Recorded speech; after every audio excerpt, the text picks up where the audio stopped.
Saka. Rice. Trossard. Odegaard. White. Oh! Everything's going right. Arsenal are so good, they're scoring by mistake.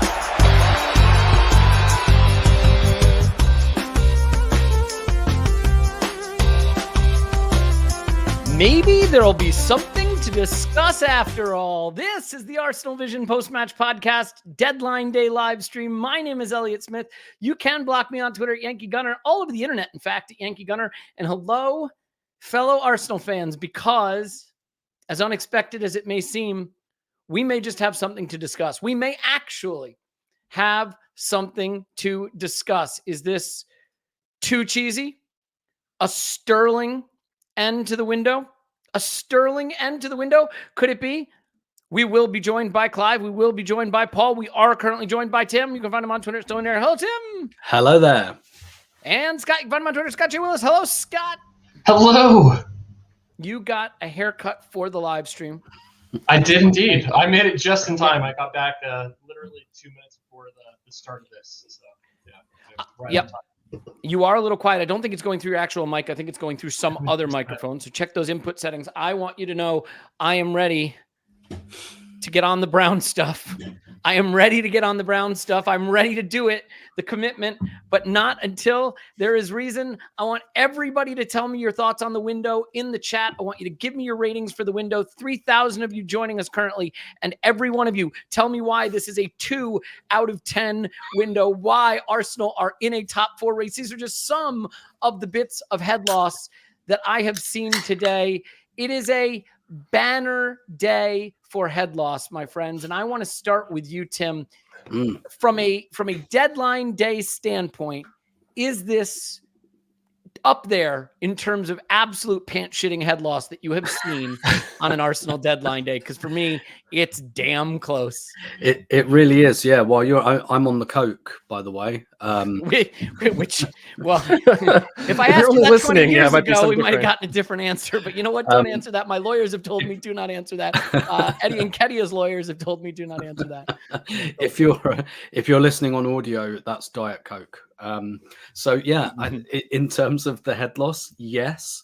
Some really spectacular stuff this afternoon, and it's one of those weird things, right, where you're a bit like, yeah, I'm a bit miffed not to get an attacker. I think we really needed an attacker.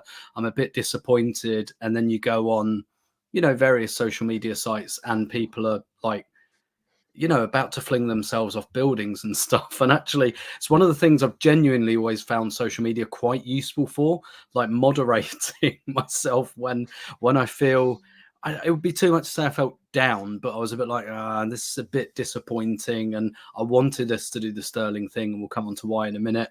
But social media is really good for that, like in terms of if you use it the right way and you observe at a distance, because after 10 minutes, you're like, I was a bit disappointed, and what's going on here? And it somehow convinces me it's not that bad. When lots of people go, in my view, over the top, it's a good way of kind of going, okay, it's actually not that bad. I could feel worse. And I think that's an overreaction, and that can be very useful. Yeah, I think that is all useful. But Scott, I have to admit, from a head loss standpoint, I thought I was going to be okay today. I'd talked myself into the whole, we're still a good team narrative. We've added a left back. We've added a midfielder. No, we didn't get the attacker we need, but we go again. I was ready. I was ready to be team positive Gooner. And then I have to admit, the Merino news breaks. Possible shoulder fracture. And everyone who is a doctor or pretending to be a doctor on the internet tells me that is a 2 to 3 monther. And the head loss kicked off for me, man. I just couldn't keep myself together. That was a really dispiriting start. So where have you been on the head loss scale? You've been tweeting like a man who has achieved Zen, who has achieved calmness and Zen. I personally am not here for it, but please tell me how you've managed it. I mean, so I think it's part of my natural tendency of I see somebody doing something and I kind of want to be contrarian almost and say, no, it's fine. I think my message has been pretty consistent, like all window though. I really like the 5 players that we have in attack. I think when you look at the 5 players and the versatility that's in that group, it's a good team. Like, and you like that everybody can kind of cover thing, but there is a massive but on top of that, right? It's, Gabriel Jesus. Is it Raheem Sterling's? Oh no, sorry. Depending on, Gabriel Jesus at this stage, when we've just seen him, pull a groin, be out, it's maybe it's not that bad, but that's still a bit of a wake up call that, this is not great. So it's good, but risky has been kind of my motto. I think that we kind of look at what we've done, even last year. I think it is almost a 1 in, 1 out. Like if you consider Eddie Nketiah is out, Kai Havertz is in. So we have already kind of done that in the attacking group. I still thought maybe we were 1 short last year for, a lot of things, especially if, a player like Reece Nelson is not going to be, trusted to play a ton of minutes. And I don't think that there was something in particular that changed there. So I've been this is a really good group of players. It's riskier than I'd want it to be. And I think the good players part, we saw that last year. Like we did the same exact team for the most part and really kind of kicked ass in the second half of the season. Like we were legit probably the best team in the Premier League last year. And I think you could have made a strong argument that we were, top 3 in the world for, long stretches of the second half last year. So that was some of the things that comforted me, even if I thought that, this is risky to kind of go into the season without the numbers that we needed. So it's kind of there's good and bad. Addy, thank you for the, super chat, I think it's called. I don't know. Yes. I'm not one of these YouTubers, but I think that's what it's called. But how is Eddie not gone yet? This is crazy. I do need to see what everybody's take on this is. Tim, what's your take on the Eddie delay? Because this is a really weird one. I assumed it was because we were worried about getting our own in. Some whispers that it's agent driven, but I don't know what the agent would be complaining about at this point. So what do you think? What do you make of the Eddie delay? I hadn't heard that, but I'd naturally. So all day I've been thinking that the Sterling thing will probably they'll probably try to make it happen. At the beginning of the day, I had a conversation with some people on Twitter that it's like, if this happens, it's going to happen late because it's going to be all brinkmanship. And why would you do this deal at 11 a.m. on deadline day? This is a deal. Once you start doing it on deadline day, it's 10:59 p.m. that you do it, right? No, it would be idiotic to do that. So I've been thinking all day that Eddie and Nketiah, Arsenal maybe just putting a hold on that until they get someone in. That's been my kind of assumption all day, which has actually strengthen my belief that something was happening with Sterling, because if it wasn't, you either pull the move or you let him go. You don't hold it. You only hold it because maybe something else is happening. So I haven't heard anything else, but I've just naturally assumed all day that it's basically done, ready to go. But Arsenal have kind of just put a hold on it until they can be certain they're going to get something done themselves. Well, I want to just to that point bring in this. I think you'll appreciate this, guys. This is HLTCO. We all familiar with HLTCO on the old Twitters? Yeah, I've been watching his updates today, and he's not having a great day. 10:04 a.m. and Nketiah expected soon. 11:04 a.m. and Nketiah expected soon. 12:04 p.m. and Nketiah expected soon. 1:04 p.m. and Nketiah expected soon. 2:04 p.m. and Nketiah expected soon. 3:04 p.m. Still waiting for announcements. Any chance, lad? Time is ticking. 4:04 still no announcement. Not sure what's taking so long. 5:04 no announcement. Not a zilch. 0 had a T. 6:04 waiting. I've become quite numb to it. 7:04 surely it'll be soon. It has to be. It will be. Blind faith has brought me here. 8:04 LaCroix is here. 5-year deal. Trevor Chalobah is coming. 9:04 still waiting for Nketiah. Chalobah could go beyond 11. Just imagine all that to get Eddie Nketiah. I mean, I love Eddie Nketiah. Of course I love Eddie Nketiah, but it feels a long way to go over that. And I got to be honest with you, Scott, we still don't have an update on it. So your guess is as good as mine. Yeah, I had that same kind of thought, a couple hours ago.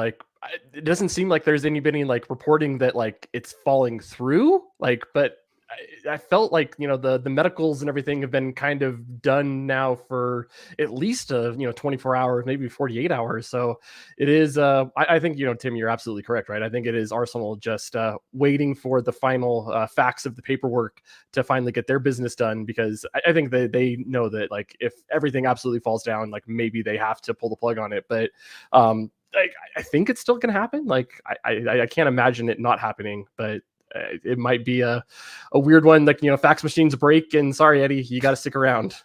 I mean, we will see, by the way. Nketiah, thank you for the super chat. Sterling goals and assists last season, 12. Martinelli's 10. We're going to get to that in a bit. I do think the Eddie thing is a bit weird. But Tim, this is what's hard, right? Can we have a real chat just for a second? Just for a second. I know that's not what people are here for. We're going to get David Ornstein's Twitter account up on the screen, I promise you, for the Bomba when it happens. But the debate, are we better? Are we not better? Are we better, not better? So the thing I want to say, first of all, I actually think if the Merino injury is a fracture, and Mikel said fracture. Now, what's weird is he said probably a fracture.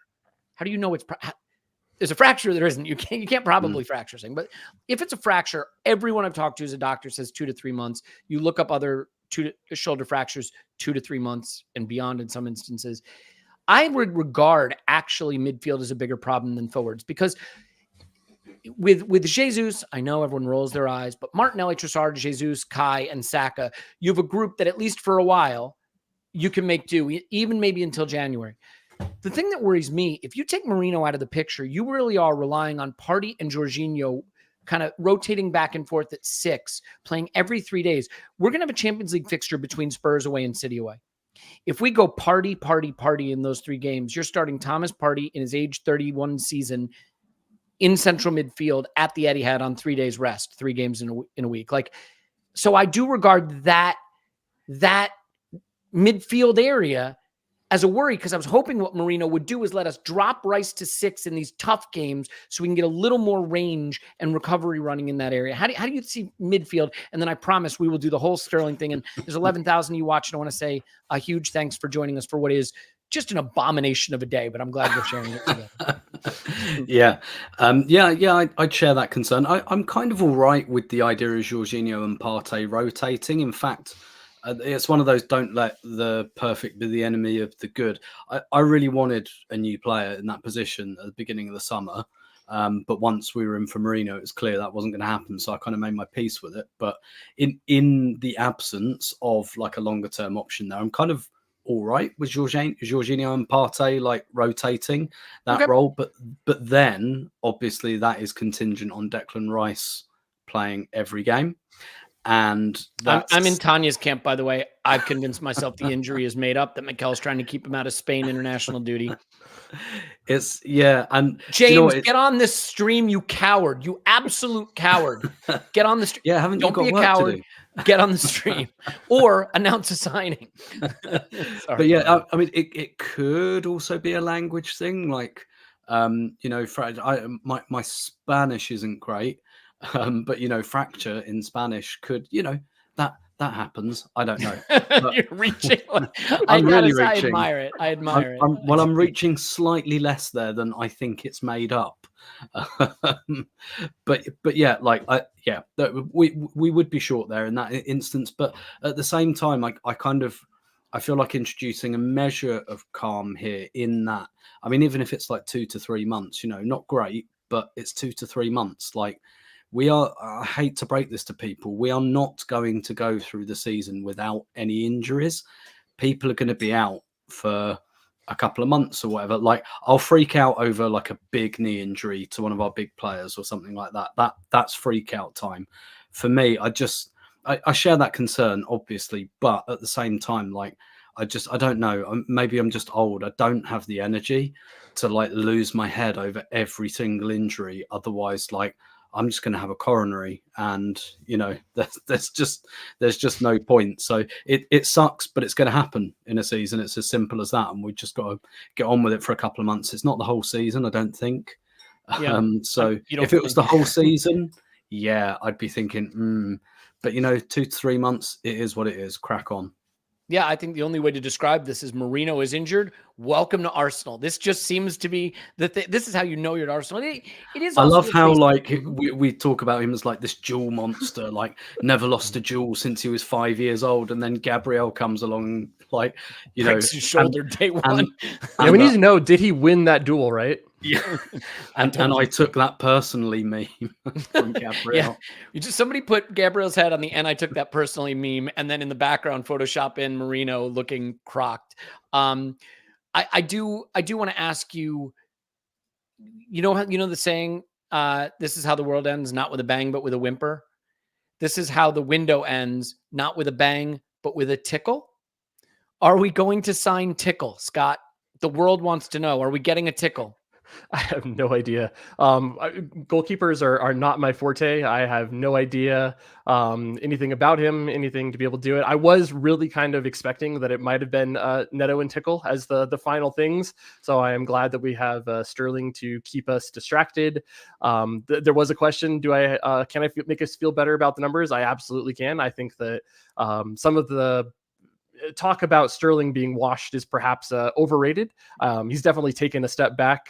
He is on the downside of the age curve, but I still think that from his high peak, there is still a lot for him to be able to offer to Arsenal. I think that even if you just looked at his last year numbers, where I don't think he was quite as good as what, maybe people would think, he was still a pretty darn good player for Chelsea. And when the idea is like, we need to get someone better than Nelson, I think that he very well clears that bar. And I think we'll maybe have a discussion later, right? Is he better? Can you push to maybe even have more of a starting role to be able to have some minutes in there?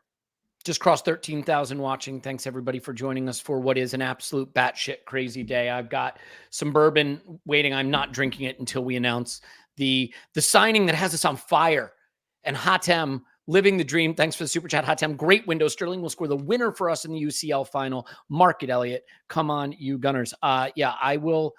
Hatem, I will come back and repay that $5 many times over to you if Sterling scores the winner in the Champions League final. I think that would be a beautiful thing. And to the point about Raheem Sterling, if there's one thing everybody was hoping for with this stream, I think it's this. I think when you decided, I'll give those weirdos a join, I'll see what they got.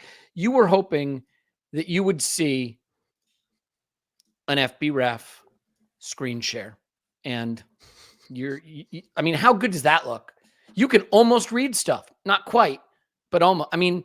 Not even almost, barely. Can you read? Still no. You can't read it at all. No, not really at all. You know what I could do though? Watch this. Oh, come on. It's like he's been doing this his whole life or something. Now you can still not read it at all. But Tim, when you look at Raheem Sterling, let's stop kidding for a second. Let's just be realistic for a second. How important is this and how much does this move the needle for us? I think that there's a chance that Raheem Sterling can actually be a very, very impactful signing for us. The single biggest issue I have with Sterling data-wise, if you really look at it, the underlying metrics are okay. His creative numbers have held up all right. His goal-scoring numbers, a little down, but they've held up all right. Remember, he went to Chelsea, so they were always going to dip, but the creative numbers have been consistent. The shot numbers look okay. He's over 2 shots per 90, which is good for our forwards. That's what we want. Here's where I think you start to see age curve stuff, and I know people come to me to get their age curve content. If I look at his take on success, it high pointed at City at 54%, 47%, 41%, 34%. Now, in gross numbers, he's still completing 2 successful dribbles per 90, but he's down to 34%. Every year for the last 4 seasons, his take on success rate has gone down. I think the volume there. I was going to say the volume part in that last season, I think, would be a major concern. If you saw it was like 6 attempts. I think that might also signal he was just trying it every time he was doing it. Maybe also to some of the Chelsea being broken and we don't have any other ideas out there. So Raheem, why don't you go try to beat 2 guys and see what you can do?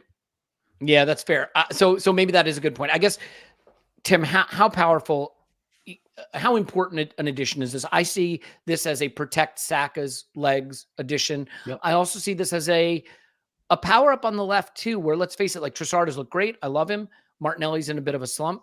There may be a need to power up on that side. It also means when we look to the bench, it's not whichever one of Trossard or Martinelli didn't start as the only option. So give me Give me the bull case for the Sterling signing. Yeah. We can go with the bear case, but let's go with the bull case. By the way, not done yet either. Let's just be clear. Yeah. I know my colours to the mast earlier today. I really like this. So long as there is no obligation to buy, I would not buy this player. But on loan for a year with no obligation, that makes all the sense in the world to me. Even if we pay all of his salary, still makes sense to me. I mean, you've possibly then got this guy's the highest paid player at the club, and how do other players feel about that? But the kind of answer to that is he'll be gone next year. Don't worry about it, because I almost think there's no world in which it's anything other than a 1-year loan. And for him, he has to go and like build his value and make a case for a move, whether it's to Arsenal or elsewhere. But I think for us, look, it kind of goes like this: is he better than Reece Nelson? You're damn right he is. Yeah. So we've improved. It's as simple as that. And I think also with the situation he's coming from, I don't suspect he'll be demanding to start every single game.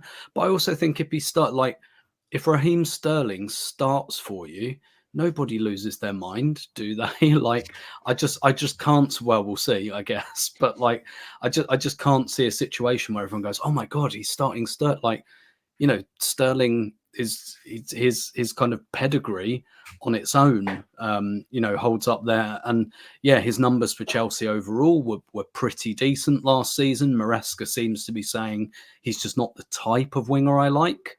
Doesn't seem to be an issue with him personally, or even really his output. It's a type thing. So obviously a very clever thing for Chelsea to do for a manager who's probably only going to be there about 3 months is to just bomb out all the players he doesn't like. That's very clever of them. So and like for me, like we kind of have Chelsea over a barrel here, don't we? Like Sterling's going to want to come. Whatever situation we put him in, like I think he'll play plenty of minutes, don't get me wrong. But like even if he doesn't get loads, he's going to get more than he'll have got at Chelsea. And I think like for 1 year, you're right, he's on the down of the age curve, but from a very, very high point as well. And look, at the end of the day, he has the same enemies that we do. And I think there's a use for that. I think he'd love to beat Man City to the title. I think, unfortunately, not going to be able to play against Chelsea, but sure, he'd laugh on at the sidelines as we beat them 5-0 at home again. And you know, he's got some beef with Liverpool as well. Like all of this is great for me, but for me, like it's just like when the attacker market has been awful this summer. Basically, even City haven't found an attacker that they want to replace Alvarez. Liverpool, what did they do? Liverpool have done something similar to us. They've shaken hands on, albeit they've bought someone, but on Chiesa, you can't tell me that in June they wanted Chiesa. It's just end of the window. We need a warm body type stuff, which is the situation we're in. Don't get me wrong, but I think Sterling for 1 year on loan, I think that's a good outcome, not least because it doesn't stop us next summer from saying, thank you, good season, great, go and get your move somewhere else. We're going to get like a 23, 24-year-old. Yeah. And this is to Happy's point, by the way. Mr. Happy, thank you for the super chat. Sterling's a level above Reece and Eddie. So to your point, he says, I'm not totally convinced by Martinelli and Leo are better wingers. I don't know, but like, I know I'd rather have Sterling than Chiesa for this one season. If my goal is to get someone who can come in, hit the ground running, and be an impact player for us right away. I mean, here's the thing. And on both sides as well. I think that's a really good point. I should have said. And has played false nine. Yeah. I mean, Ben Middleton, thanks for the super chat. Just saying there was a German chap we didn't like at Chelsea, and we all know how that went. We have, if you had told me, younger me, and I know it's hard to imagine that I was ever younger than I am now, but I actually was younger than this one point in time. If you told younger me, we would raid Chelsea would just be like our feeder club for things we need and window, and it was players that actually made a positive impact. I think people would find that hard to believe. We've had mixed results rating Chelsea, but I think the Kai one went really well. Feel really good about that. And I could see this one going well too. I want to be clear. It hasn't been completed yet. So, like we've got to be careful about that. And I do want to put this up on the screen because I think it's important. This is David Ornstein's Twitter. By the way, over 16,000 of you watching. Thanks so much for joining us. Just because we're all crazy. Oh, look. You're good enough to be in the chat, but not to be on the stream. Clive, get your ass on the stream. Get on the stream. Maybe now. He's already had the gallon of wine and no, he's coming. He's coming on the stream. Since Clear Lake CFC to AFC transfers benefit us, that's actually true because Clear Lake they definitely know what they're doing. Outlaw baby, thank you so much for the super chat. So, what do we got here? We've got Ipswich Town working on a deal to sign Reece Nelson. Arsenal in talks with Chelsea. Crystal Palace in agreement to sign Trevor Chalobah. But you know what didn't happen? It didn't look like that David Washington sale that Chelsea were trying to pull off has come to pass. I just think, guys, this Ipswich Town deal with Reece Nelson, this is one that I would go ahead and do for Reece's best interest in ours if the Sterling deal gets over the line. Scott, are you good with that? Absolutely. I mean, I think that the writing's kind of on the wall for Reece Nelson, and it's kind of been there for, 2 years now. So this is something that seems like perfect for him. Like he, like a lot of the players that we've had, kind of on the cusp, they just need to go play. The level of the team has moved up beyond them. And like, that's not like to say that they have failed. Like Tim wrote a really good piece about Eddie Nketiah and how there's nothing else that you can describe that, but it's like that guy is an absolute success for the academy. I think even Reece Nelson, like I mean, maybe not as successful as Reece Nelson. I'm sorry, as Eddie Nketiah, but absolutely a success, right? A guy that can get into your, play minutes for your first team, be a part of the squad, give you depth when you need it. Like that's success. And, it doesn't have to be that everybody turns into Saka. Like that's what you dream and wish and hope for, but that's not the realistic expectation. So I think it makes a lot of sense for him to go play at this time of his career, even if it is just a loan, be able to kind of figure out something else for him to be able to do. He's too young, I think, for, any realistic sense of like, all right, he's done and he's just going to collect his paycheck and do those kinds of things. We don't have any Nketiah news yet, do we? There was nothing in there, right? You just No. pulled up David Ornstein and nothing new popping up. Absolutely incredible. Tim, I think, let me say this, right? I don't think going into this window, anyone would have said Sterling's the move. No. I think, though, if we get Sterling done, can we pat the club on the back just in this one sense? It is clear that we had to get a forward.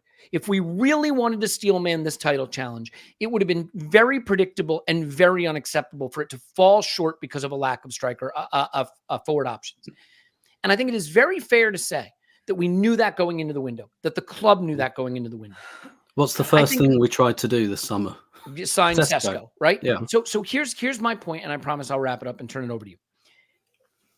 If you have a set of options that you're trying to get done, maybe you wanted Nico Williams, but he wanted Barca. So you said, well, if he goes to Barca, we'll get Rafinha. But he doesn't go to Barca, so they won't sell Rafinha. Maybe you want Sané, but Bayern didn't get their attacking options, so they can't let go of Sané.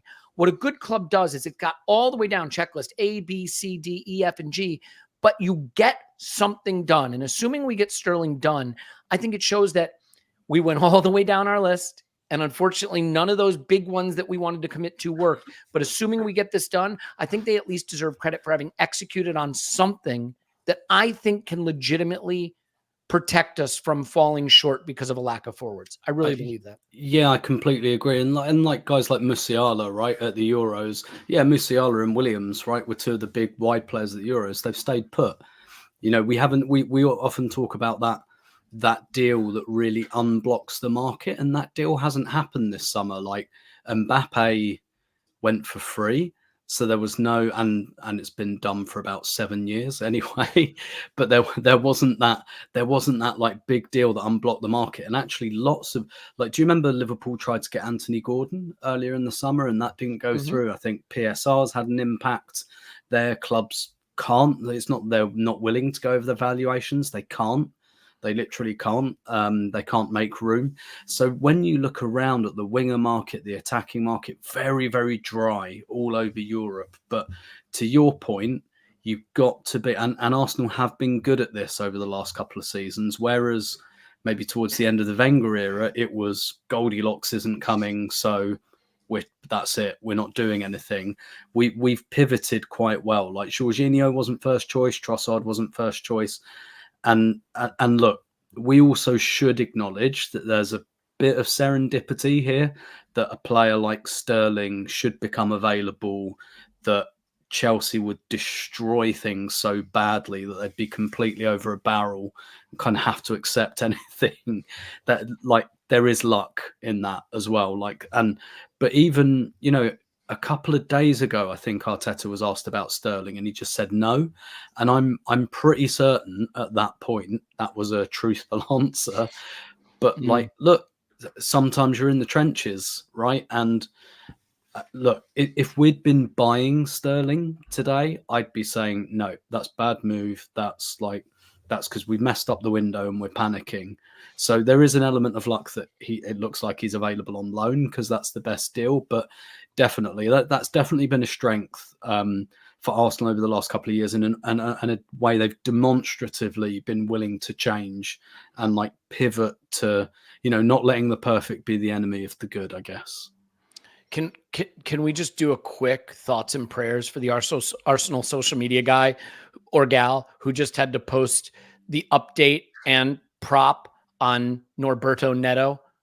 Get to know our new keeper, Norberto Neto. Get to know him. I don't want to get to know him. We do have a Fabrizio Romano update that the Raheem Sterling is at the final stages. Rombom. Hang on, what do we got for that? Do we have anything? I wanted to address something in the chat as well, because someone did point out that yes, Mm-hmm. City signed Savinho, for example, but I kind of, when I was talking about forward, I meant more central, because Alvarez was the backup for Haaland, and now they, like, what do they do if he gets injured? As Elliot They play a so false rightfully nine. pointed out, what is their depth look like on their actual website for forward? Holland. That's it. That's the only forward. I mean, don't get me wrong, like Pep has good history, like with false nines and stuff. I'm sure they'd make it work. But Right, yeah, it is probably Foden or De Bruyne that goes to a false nine or something like that. But like that's right. You talk about leaving yourself short, like that's, and it's not like Holland has a pristine injury track record. Like the guy is always, seemed to be missing, little bits of the season. We have just a PSA we got to do. You guys know that we're a philanthropic organization. We do a lot of nice stuff. We promote a lot of things. There's almost 20,000 of you watching, and I want to thank you for being here with us. I need, as a public service, please check under your chair for Eddie Nketiah. It is possible that Eddie Nketiah is under your chair, under your bed, under your sofa. He's not here.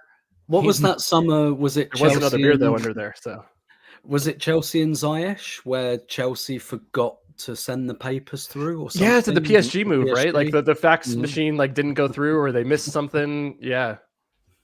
I don't, can anyone, Tim, I'll give you the first shot at it. Can you even give me the slightest idea what you think is going on with the Eddie Nketiah move?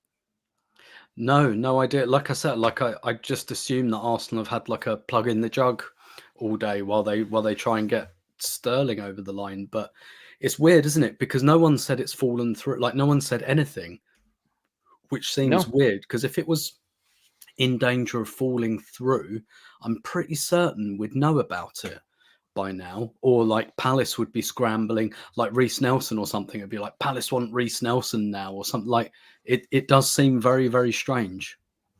Yep. So here's a question. I'll give you this one, Scott, because I know you're a fan. Thanks, Thomas, for the super chat.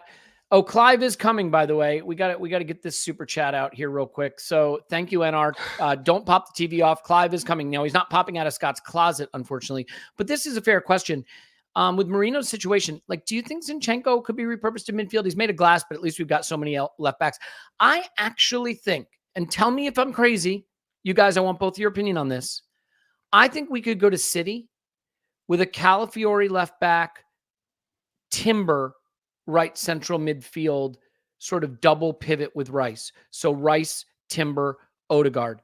Timber kind of inverting off the right, but actually would still play Ben White. I could see it. What do you think about Zinchenko's role, or maybe even Timber getting some run in midfield when we need a little more range and a little more physicality?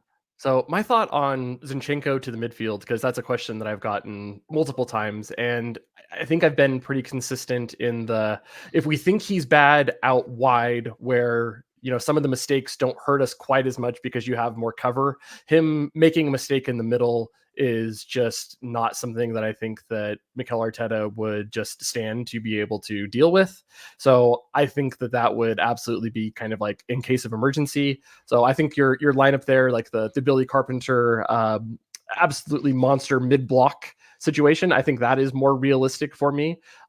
We have that classic, we want to move a defender to DM heritage. And I think that if we're actually going to look at a player that would potentially go to DM, I kind of think that Timber like kind of fits the mold. Like, I don't know, like that guy, like just is a footballer, like just all around. Like, I think you can almost put him at anywhere on the pitch and like feel like, all right, this guy is going to do something crazy and do some fun stuff. And his technical level is incredibly high to be able to do it. So I think that is more realistic than Zinchenko being able to do it.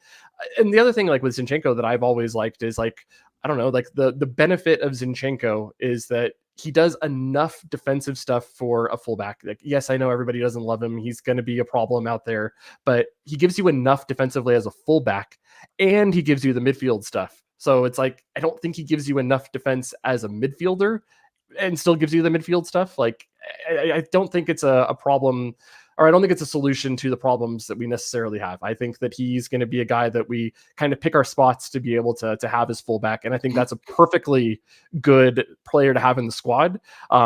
And I think that, it's something that I think we've talked about like over and over. Like, it's not that we've necessarily evolved past him as a player that we need in our squad. I think that we have just like a number of players that we have in our team. Like, we are just being able to have multiple options and multiple ways to solve the problems that teams are going to try to throw at Arsenal this year. And like, we are not only a one plan. Like, we're going to have multiple options, being able to have multiple ways that we try to attack a team.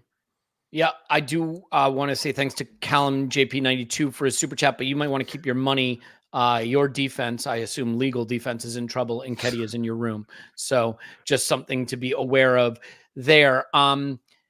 Sterling done as per TNAT. And if you are not obsessively online, I don't know that I like what a TNAT is. Like, what does it say about my life that I know the abbreviation of a Twitter name of an ITK? To be fair, this is a good ITK who seems to know a lot of stuff, but that is Team News and Tickets, who is a person who is very well connected and seems to have good information and says it is done. We do have spam in the chat, so I got to figure out a way to get rid of that, but that's another story. Sterling to Arsenal, there we land, right? We are using the there we land terminology now, which is good. Clive about to join. He says he's setting up, so as soon as he gets that hamster in the wheel running fast enough to get the internet fired up, he will be on the stream. Tim, right now, as it stands, if I had to ask you what you expect to get done, do you expect Eddie out, Nelson out, and Sterling in, and that's that? Yeah, I think so. And I think that's probably, I'm always fascinated on deadline day about how late things actually happen compared to, like, I know the actual signings often do go to the very, very last second, but we've known about this definitely for an hour and a half or something like that. So but that suggests to me that club have probably known that all of that is in play. They've probably known a lot of the day. I don't Reece Nelson to Ipswich. I don't think he just started driving there half an hour ago. No. And you're hearing all this, Sterling's already spoken to Arteta. Again, I don't think that was done over WhatsApp at 7:30 this evening. I'm sure that was done maybe even a couple of days ago. So I'm always fascinated by the distance between us finding stuff out and when it actually, because I would suggest that the club have known pretty much all day that all three of those things are probably going to happen quite late. And like I said earlier with Sterling, if you're doing a deadline day deal like that, where you've got the seller over a bit of a barrel, why on earth would you do it and cave at 11:30 on deadline day morning? You wait, because Chelsea are in a horrible situation. The player would be delighted to come. So you sit and wait, don't you? And you just say, these are our terms, come back at 10:30 if you don't like it. They were never going to let the window close and pay him $300K a week to train with the reserves. By the way, Sydney Traveler, thanks for the super chat. Who replaces Odegaard if he gets injured? Simple. Don't ever get injured. Play every single game 90 minutes. So problem solved. And thank you, Mikey. This is a critical message, but it is a super chat, so it goes on the screen. Those are the rules. I don't make the rules. Oh, wait, I do make the rules. Guess what? Breaking news. This just in. Are you ready for it? You're building it up.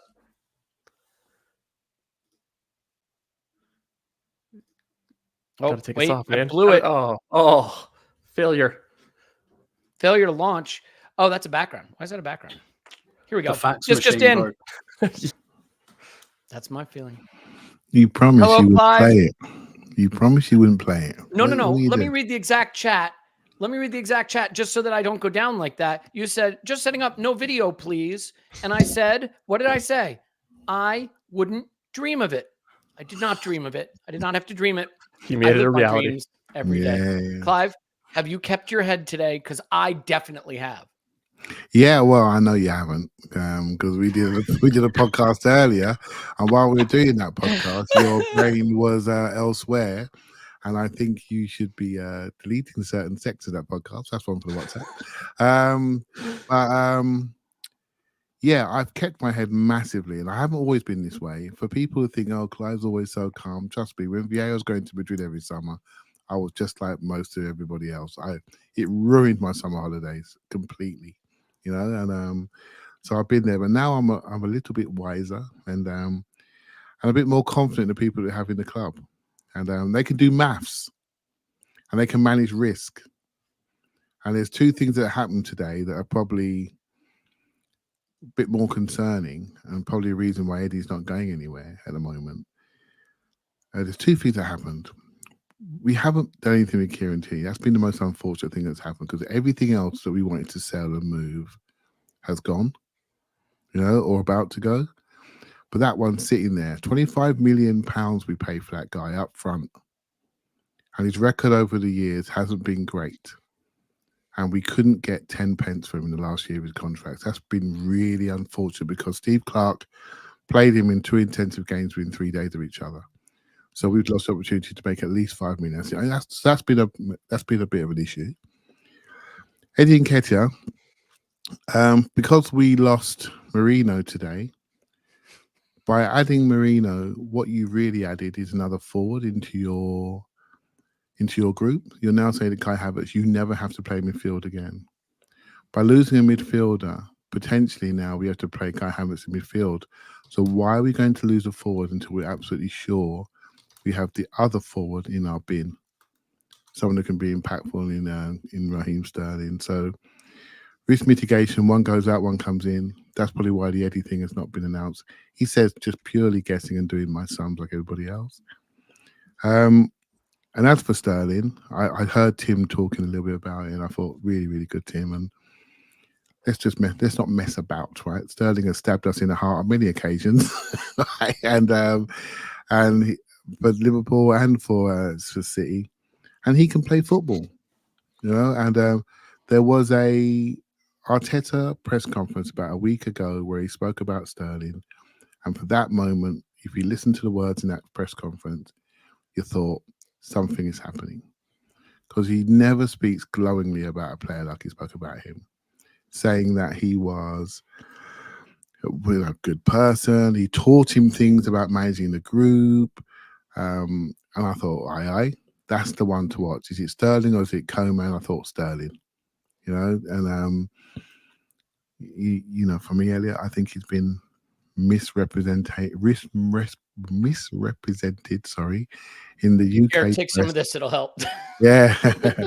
Oh, sorry. I'm on this. He's on the sun's there. All right, there you go. Misrepresented in the UK press for many a year, and for guys who listen to the podcast, my thoughts on him.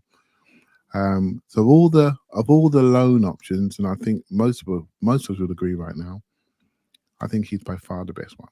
By far. Apparently, the real LP, thank you for your super chat, but if you're a real LP, that means you have millions of dollars to spare, and $2 seems like hardly that much to ask from an actual LP. Are you with Clearlake? That's what I want to know. Sancho is a Chelsea player. Does this mean? I think it does mean, and Robin Clark doesn't even need to give us a comment, just wants to give us £1.99. Thank you for the super chat, Robin. I do think we need to let somebody off to enjoy the rest of their deadline day evening. So Scott or Tim, which of you would prefer to be rid of me? I'm guessing Tim. That's going to be me, yeah. All right. Well, the reason we're going to let Tim go. Lovely to see you last night, mate. Lovely to see you last night. Me too. We'll talk about that again. Yes. What are you doing after the game tomorrow? Are you about, or are you shooting off? I'm not at the game tomorrow. I'm going to Southampton. Yes. Oh, sorry. Okay. Well, that's all right. He'll see it enough for both of us. Don't worry, 6:30 a.m. kickoff for me. Hey, by the way, the LP is not a limited partner. That's just his childhood nickname. So we'll take the super chat. Tim, thank you. But Tim is leaving us so that we can bring in Paul. Tim, before you go, I'm going to run the Paul intro video. Just kidding. You could have dropped the SCAC video on there. Oh, I could. Okay, here. I'll get rid of Tim. Bye, Tim. No more videos. Bring in pause. You ready for this? I know it's in here somewhere. Yeah, here we go. This is the star sky, this is the civilian who is who no one knows the star sky, the civilian.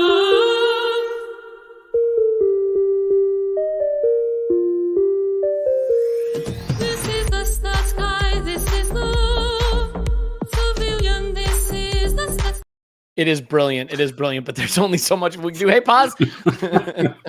Woo! Look, I may be the real stats guy, but maybe Scott is the real music producer. He really pulled that opus together, and that's what it is. It's an opus. All right, come on, Paul. You love everything we do. How much do you love Raheem Sterling to Arsenal? Given the requirement to do 180 volta face, I think they call it, from what I said yesterday. Yeah, I'm really excited about this one. To be fair, you had me at loan yesterday. I was going on a tirade about this was the dumbest thing we could ever possibly think of doing, because I thought we were talking signing him. And you had me at loan, at which point I completely flipped and said, yeah, of course, if he comes in on the right basis. Now, if I find out that this is one of those Arsenal with a loan, but a sneaky promise to everybody involved that they'll go and buy him next summer, I'll be very, very upset. But you have plenty of time to turn me around on that one too. Fair enough. I want to bring Scott back in here. And by the way, everybody joining us, I know we're up to about 25,000 of you watching us. Thank you so much for sharing the absolute batshit day of all times. I think it's just, look, we don't have any dildos to put in ears. Otherwise, we'd basically be Sky Sports. But we have other things we can put in your ears. We'll just figure that out as we go. Scott, do Clive brought us down a little bit, so let's go where he's going. He's in a negative place. His absolute head loss is at 1 million. There are some players we haven't gotten rid of, like Tierney, but I do want to get your take on some deals happening around the league. Sancho has gone to Chelsea. Ugarte has gone to United. Those deals don't move me particularly. Oh, by the way, the Poop Monster is saying, what the heck am I talking about here? Once upon a time, a long time ago on deadline day, there's a famous clip of a Sky Sports reporter trying to report transfer news and a person with a purple dildo. And what a professional they actually were too, right? They just pretended like it was nothing there. Transfers are life and death. You don't let anything knock you off your flow when you're going. So what do you have anything you want to tell me about other deals going on around the league that you find interesting, compelling? I was hoping for Darwin Nunez. That didn't happen. I'll take Raheem Sterling. What about other deals around the league? I did have a probably afternoon of head loss when the Darwin Nunez rumor kind of broke. I absolutely totally lost it. Let myself get totally wrapped up into it because, like you, I saw the tweet, Scott. I just want to be clear, though. Scott was totally alone in that. Nobody else got wrapped up in it. You were literally the only person. Someone said to Scott, "Stop." He said, "I can't." I loved it. It was one of those where, like, I'd had a full day of work. This news pops up, and it's like that right in that afternoon of like, I don't know, I don't really have like ready to start something else new, so I just dove straight into the dream of having the pure chaos that is Darwin Nunez. And like, I totally understand like why people are like would get frustrated with him, but man, I guess I just like it. I learned something about myself. I have a massive soft spot for just pure chaos monsters. And that is basically, I think, how I describe Darwin Nunez. Like, he is a guy that like you'll watch like some of his first touches and like scream at him. And then he gets crazy shots off from all the wrong angles that like still somehow get good and like misses the best chances, converts some stupid chances. I don't know. I love Darwin Nunez and I probably won't apologize for that. But, back to the original question. By the way, I want to stop you for a second because that Sancho deal gets funnier and funnier. There's an obligation to buy in that. Do Chelsea know how many attacking players they have? Someone, do you know, like what an intervention is, right? Someone needs to stage an intervention at Chelsea and be like, you can't buy any more players. You're done. Like, what is going on there, right? Like, is he just really wanting to take Raheem Sterling's spot, like kind of on the outcast section? Like, I the other day, like I did a look at, everybody's depth in the attacking options. And like, when I just got to Chelsea, like they just have so many players. Like, I don't even know like what the actual like distance is between, or like what the actual order is for some of these players. And then like, I look at the players that they've actually bought, and it seems like everybody wants to be in the same spot. Like, so I really like Nkunku. I like Palmer. Like, yeah, like he's got a lot of like the penalties that have done, but it's like the guy is really, really good. I really like, João Felix, and like, I don't know, like all three of those guys kind of all want to be in the same places. Like, cancel each other out. Yep. Like, are they going to have like a England situation, like where like they're trying to squeeze all of these guys in, and they all end up in the, stepping on each other's feet, like trying to have like all of the ball to their feet in the number 10 spot to be able to do things. And it's just like, I don't know, I guess like it's a very weird thing. And like, I don't understand Sancho to them. Like, I don't know. They just had a winger that scored a hat trick on the weekend. And like, now, like, what is he going to the bench to be able to do things? Yeah. And I don't know. They lost to Servette in midweek, by the way, with like a decent assortment of players. Clive, by the way, I feel bad for Norberto Neto because he gets his big transfer to a giant club, and like what? So what are we doing? Is my big announcement on social media? What's the big social media announcement? Like, oh, we were thinking you could like hold out a Polaroid of yourself with your name on it. Would that work? Yes, that's what we got for you. All the other people are doing the Sterling video. You can have a picture of you with your name written on it. That's what you can get. There's a serious point here, though, that we are brought down again. I mean, well, we're all judging everything by what they do. Yeah, and we don't know where they are. We don't know where they are regulatory wise, and we don't know where they are ownership wise. We don't know where they are strategy wise. Chelsea, Chelsea. Yet we absorb their movements and then overlay them against our movements and say we should be doing more. We're now in the Champions League. I can't get a ticket for 6 months. We're making loads of money. Adidas are selling 1 trillion kits. Why aren't we doing more? This story's not done, by the way. If Osimhen lands, people are going to get antsy again. That we potentially provided the resources for that to allow that to happen. And I've said this to you today earlier, and I don't mean to get serious, but I can't help it.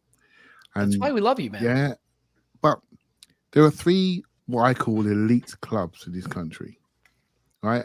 City, Arsenal, and Liverpool. At this period of time, the last 2 to 3 years, we have been the top boys. All 3 of those clubs have been very conservative in their spending. And I don't believe in coincidences. The fact that all City have got money, how much profit they made this year? If they sell Mateus Nunes, but I'm not sure they're going to, they've made massive profit. I think they're nearly 100 million profit.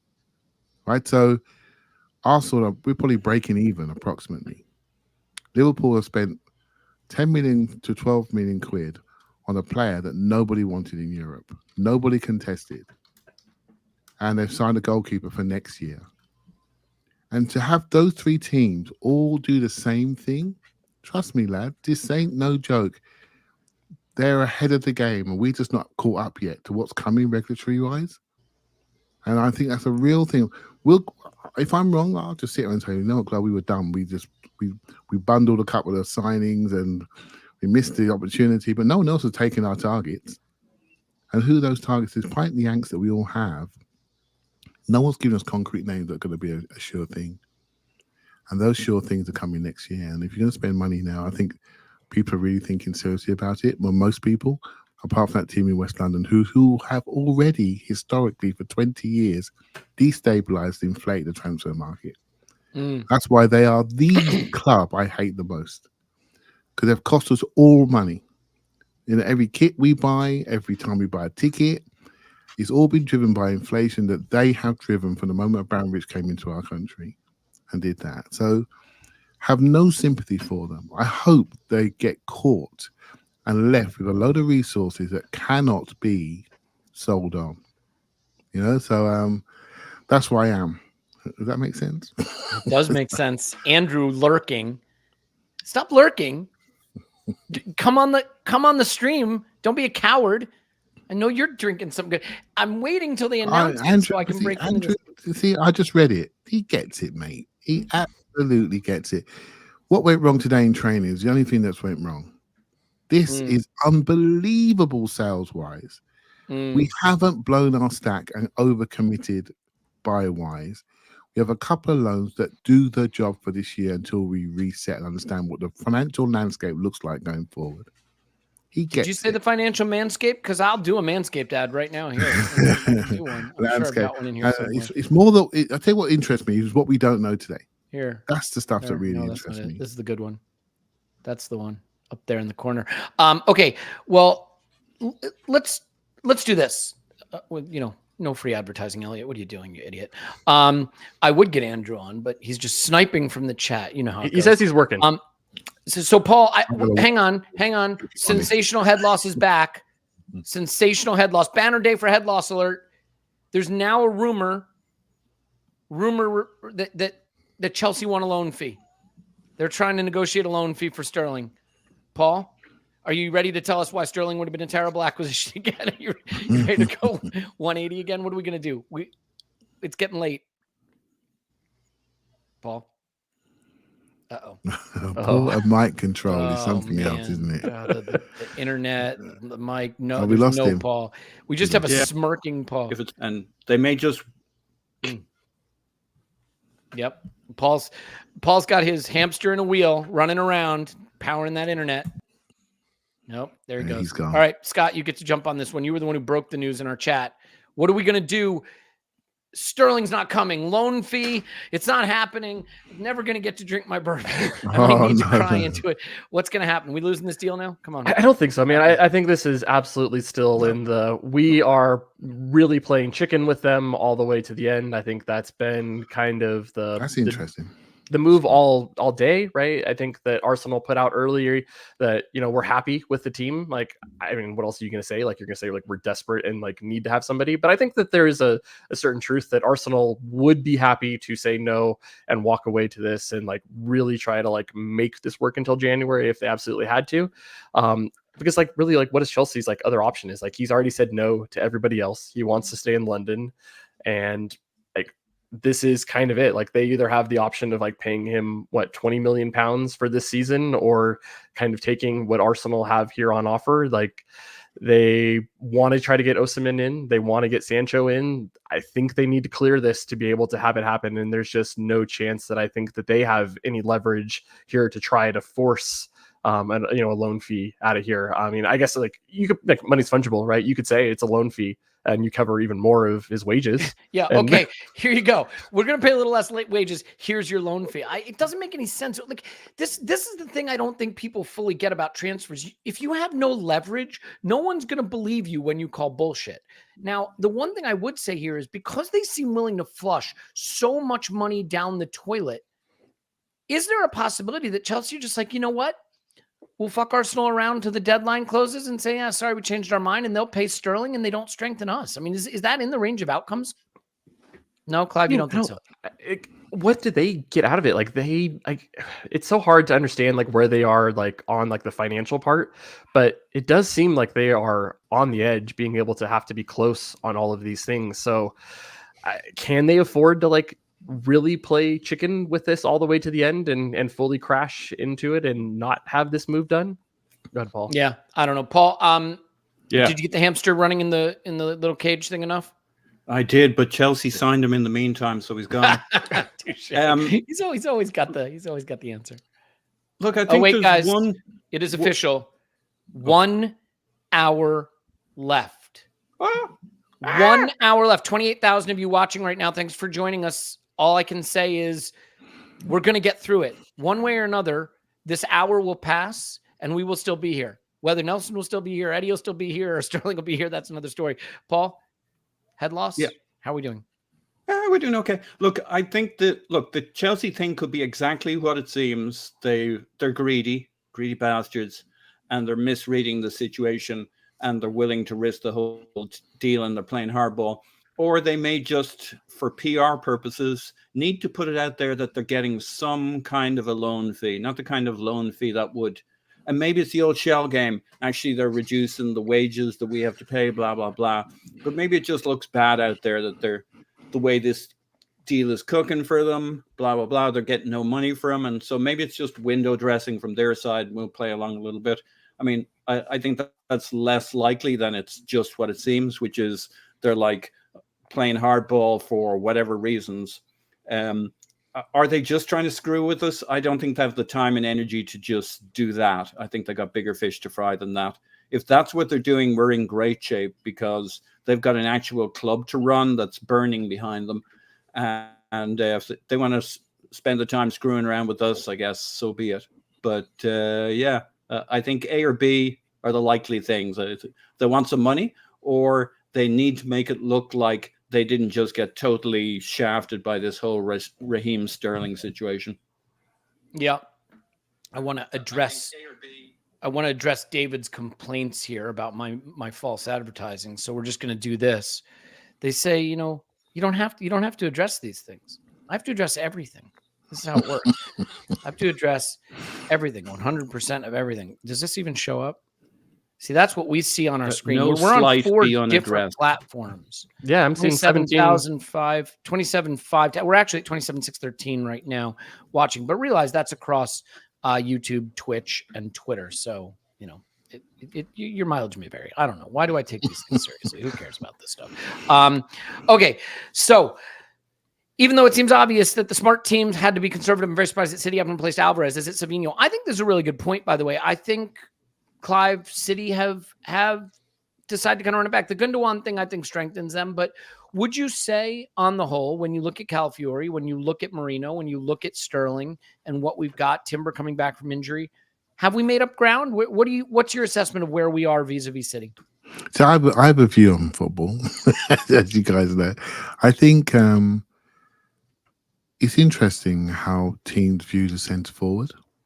A lot of the chances now come in the half spaces and what you do in wide areas. We build up in wide areas because why you build up century? Because the risk is so heavy. We lose the ball century. We can all remember those occasions, and then we kill the players thereafter to lose the ball in the centre of the pitch because it normally ends up in a big chance on Scott's charts. Do you know what I mean? Or a goal, and then Scott writes an article on that player, and so basically. Half spaces and wide areas are key, and those players need their energy saved. And I think obviously City have looked at it and said, where are we going to invest? Where have they invested in the last year or so? Wide areas, right? Doku's come in, Savinho's come in, Grealish came in for 100 million in the year before. Okay, Cole Palmer slipped for their fingers, but he was never seen as a wide man. Basically, the reason why Cole Palmer left was because Foden wants to stand in exactly the same space that he wants to stand. And he was not prioritised, so he moved away. Gone to Chelsea, played on the right wing for the first game. Didn't do much, not very fit. Second game, he plays inside, has 3 assists and 2 goals. He's a 10. That's who he is. And if Chelsea use him appropriately, they'll get it out of him. The problem is, as Scott said earlier, they've got about 8 other 10s that want to play there, and that is their problem. They can have it. I do think looking at teams across the league, there's a few little things that are interesting. The most interesting team tactically is Liverpool for me, because they're completely redefining how they're playing. Scott knows this already before I even say anything. Their pass numbers have gone through the roof. They're not going direct anymore. They're now moving the ball around. I think they may have had the most passes in the league last weekend. I'm sure I read that somewhere. I've got a couple of blokes on this podcast that will tell me when I'm talking crap when it comes to numbers. And so they're the most interesting team because they're new. Manchester United adding Ugarte in there. Well, he's a dog. He's a rabbit. He'll chase after the ball and smash people that move. But you can move him around. You can still get through the midfield. He can't cover all the spaces that they have left. So that'll be interesting to see what happens once English referees get hold of him and start booking him. That'll be one to watch. So yeah, I think it could be an interesting one, an interesting thing. I'm still fixated and so focused on the conservatism in the top teams when money seems to be everywhere you look. Why have we suddenly gone hold? And I haven't got that out of my head. I can't explain it. I'm saying it out loud so somebody more intelligent than me can tell me, and because I don't know what the answer is, I don't know what the answer is, but I think in the next few weeks, months, it will come out as to why. That's what I'm looking for. It definitely feels to me like there's going to be some upheaval in the European/English football world as it relates to the structure of these leagues and the spending. I do have an update from Arsblog, by the way. I know he's doing his deadline day live stream, and so we can actually leverage some of his information as he lets us know here. Ugarte really fits at United, making them the ugliest team in Premier League history. So all the good stuff. He's now listing the players for us. That's a good shout. Yes, he's got us covered. Scott, is there a deal that you think we needed to do and didn't get done? Would you say, like, so going into the summer, I would have said left back, midfielder, left back / center backy type thing, midfielder and attacker. I love the Calafiori signing. I've come around on the Merino signing, although when we were talking guys like Bruno Guimaraes, right, like a real box-to-box 6/8 kind of player, that was exciting, but I think Merino gives us something special. Attacker, I think we had dreams of Alexander Isak in our head. Once upon a time, we wind up with Raheem Sterling. So sometimes how you feel is measured in the distance between expectation and reality. But let's start thinking about how we rate this window, and let's do it assuming the Sterling deal gets done and Eddie and Nelson go. How about you give me your rating of the window? Let's do it out of 10, but we're not doing player rating out of 10 where 7 is average, 5 is average, okay? That's what we're doing. Out of 10, rate the window. And everybody, if you can get your ratings in the comments, I'll throw them up on the screen. And let's do this. Here are the requirements. We're assuming Sterling gets done. We're assuming Eddie and Nelson go, and that's it for the rest of the day. So, Scott, rate the window and give me your reasoning. So, I'm a classic for, making sure that I have a 0 to 10 rating that people love when I do this. But I think I have the exact same kind of like thought that you had, right? I wanted a defender. I wanted a midfielder. I wanted an attacker. I think in that order is the 3 that I would have like preferred like to be able to do it. I think we absolutely had to get an answer to the left back, I guess a situation. And I think Calafiori and or, the other options that we have there like really does kind of solidify that. So I would give that one, if I'm going to give a 3-3 and then it just kind of overall. So I'd say 3 out of 3 for that one. Merino, I think that we would have liked to have done something like a Bruno, like, something that, solidifies that position for the next like 4 seasons. But, kind of looking at, that really wasn't a player that was available. I think that we did kind of a solid, like this guy is going to be really good for, the next 18 to 24 months. And then even after that can be a really good kind of rotation type of option. So, I think that's like a 2 out of 3. And then in the attacker, like I've looked at the players that have moved as a wide attacker this season, and like there's a couple like that I would really have liked, but I can understand why some of the players didn't do. I would have really liked like an Olise to be able to have that kind of a move done, but like he chose, to go to Bayern.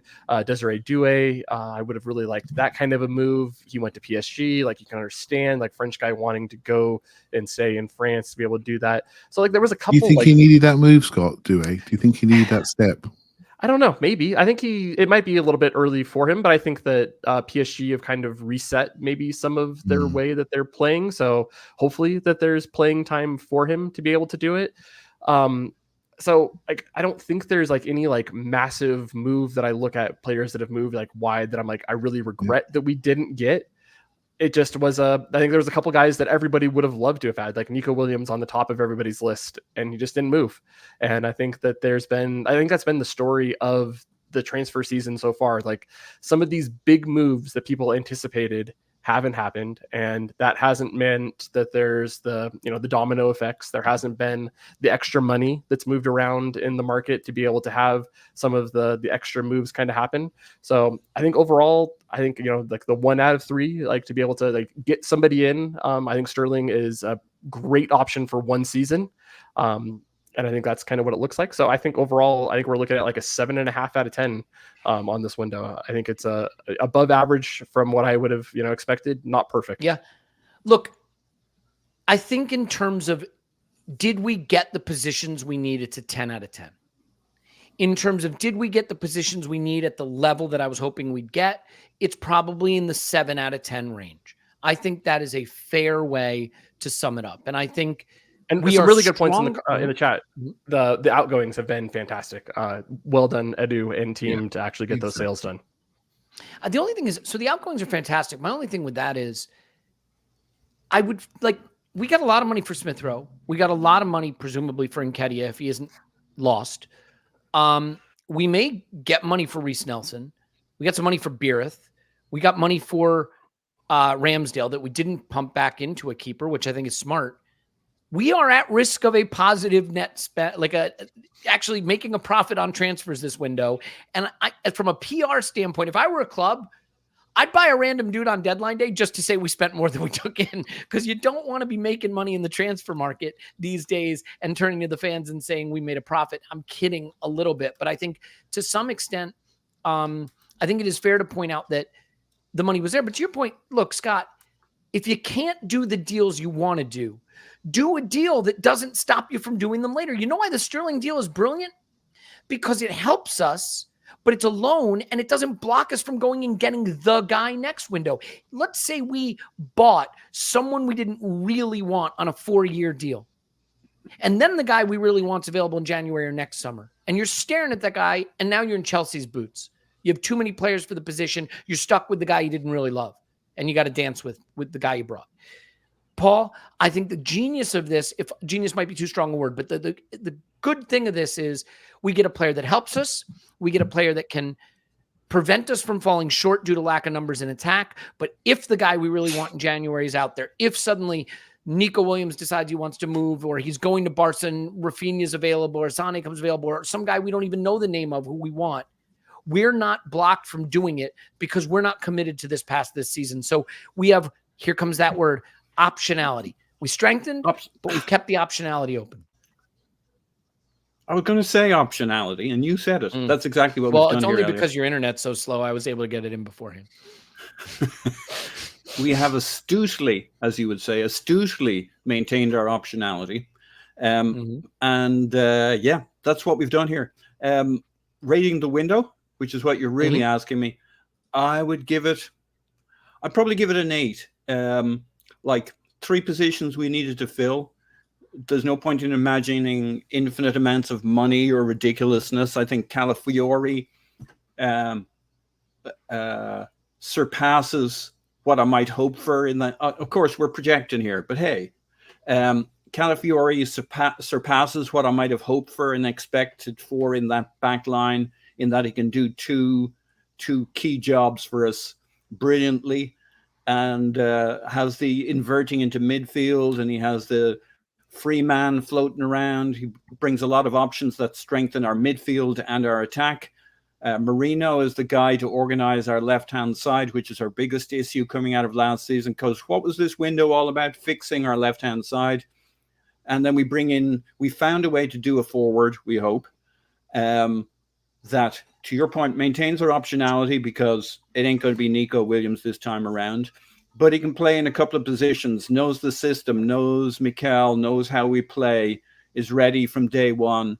And, you know, with the other options we have in the attack, you can find a way we can cover every player we have.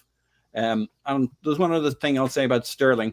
One of my favorite things as we look at players is he's basically titanium.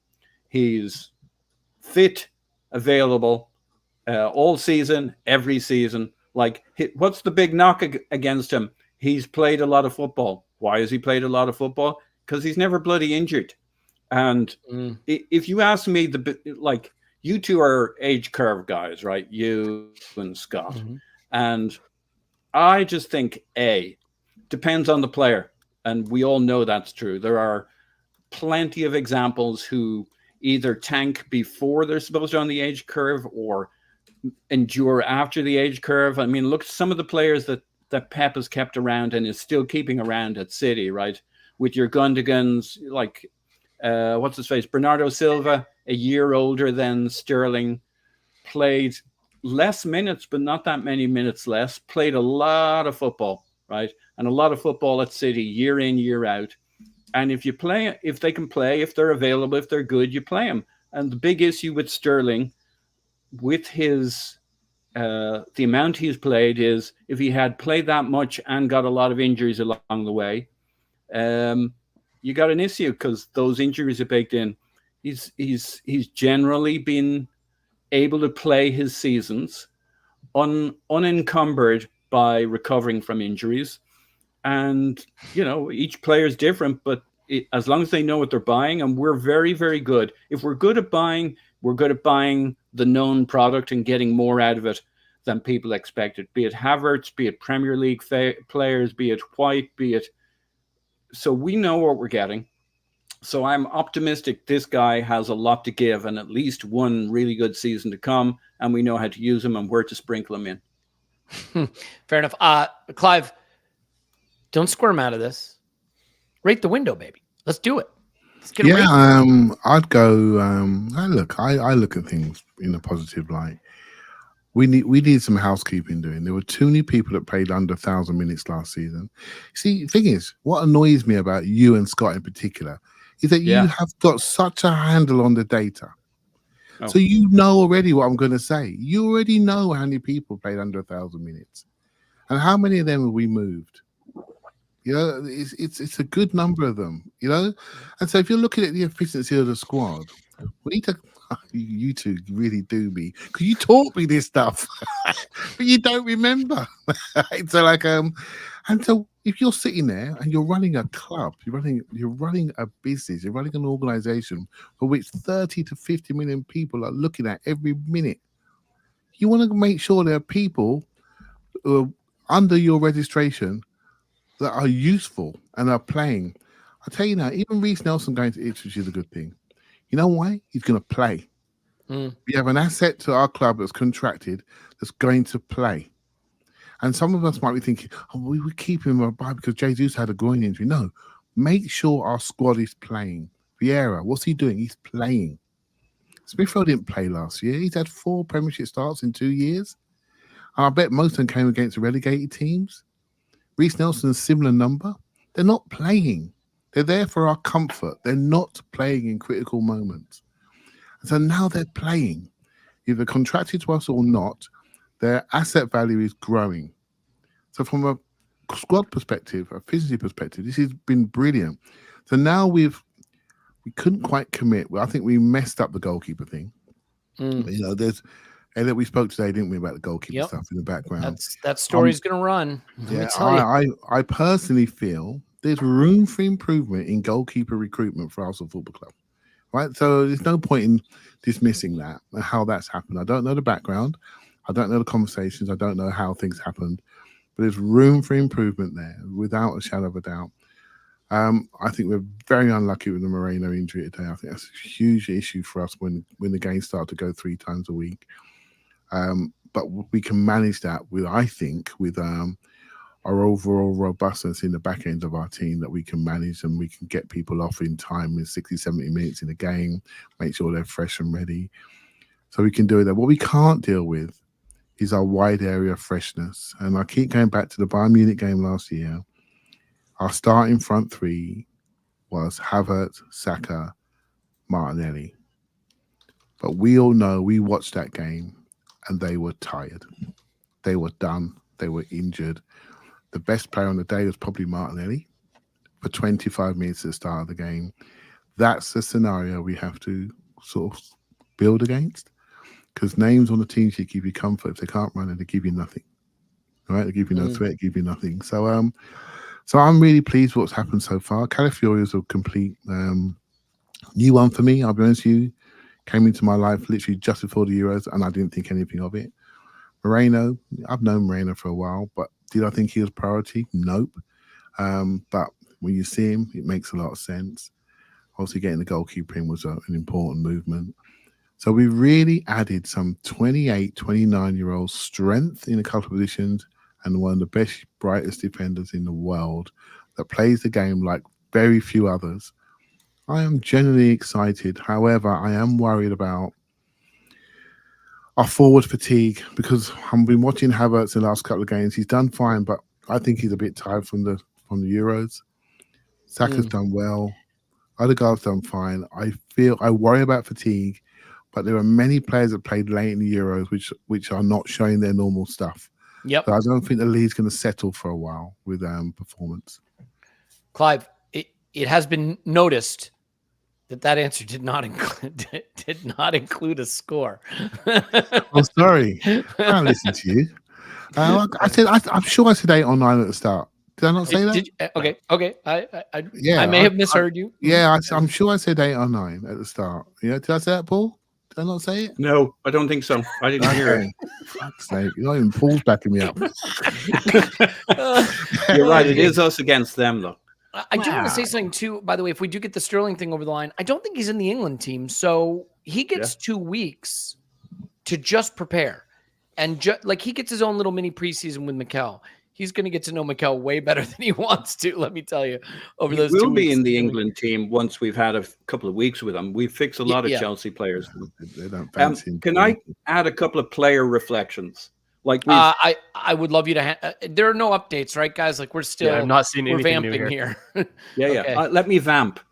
So Norberto Neto, what's not appreciated about him is how tough that bastard is.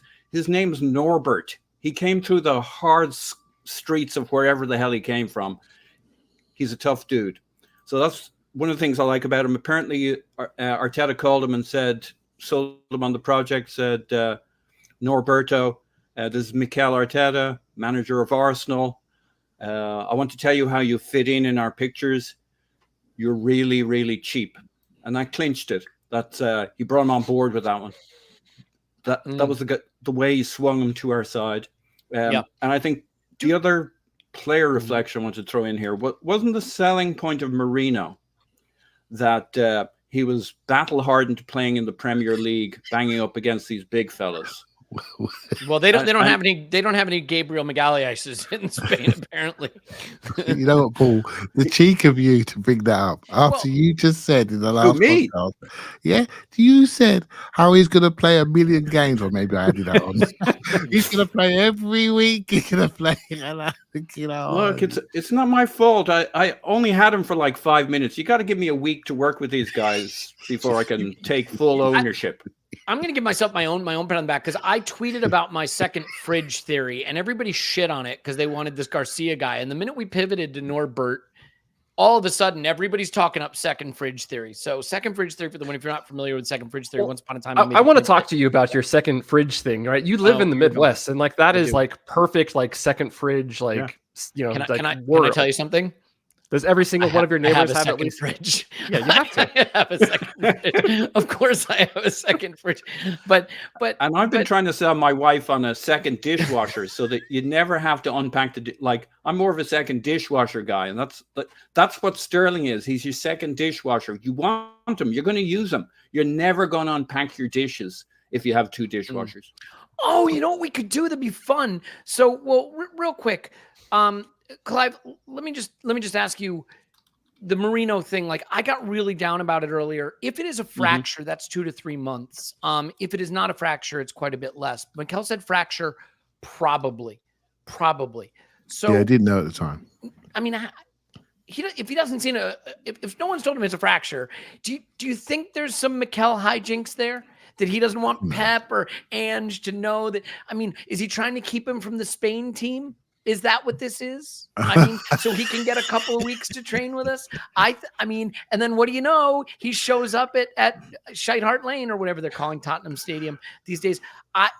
The part of me that's in a good mood right now wants to believe this is tactics by Mikel. The part of me that goes to a bad place and has total head loss today thinks it could be months before we see him. So where are you?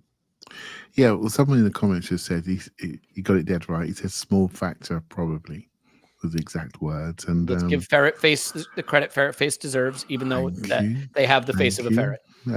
And which is a third keeper kit.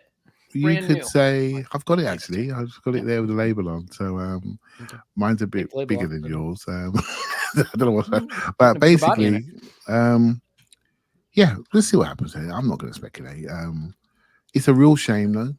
It's a real shame. I think Arsenal learned from Timber last season, bringing him in. He played all pre-season games and ended up hurting himself in the first league game. They're much more circumspect with Calafiori coming in, bringing him in gently, building up his minutes. There's a young player, O'Reilly, that went to Brighton from Celtic this year. He lasted 4 minutes on the pitch before he got his leg chopped off nearly in a tackle. He now got to have ankle surgery. That assimilation is important. When you come to a team, what you want to do is you want to show him first training session, show him first games. You can be a bit over-eager. And I think bringing him in slowly was the thing. I was never thinking Merino was going to play against Brighton. No chance. I thought his first games would come after international break and maybe not even the big ones. You know, City and Spurs. Maybe Spurs, maybe. But in that week where you got City, Spurs in a Champions League game, he was playing.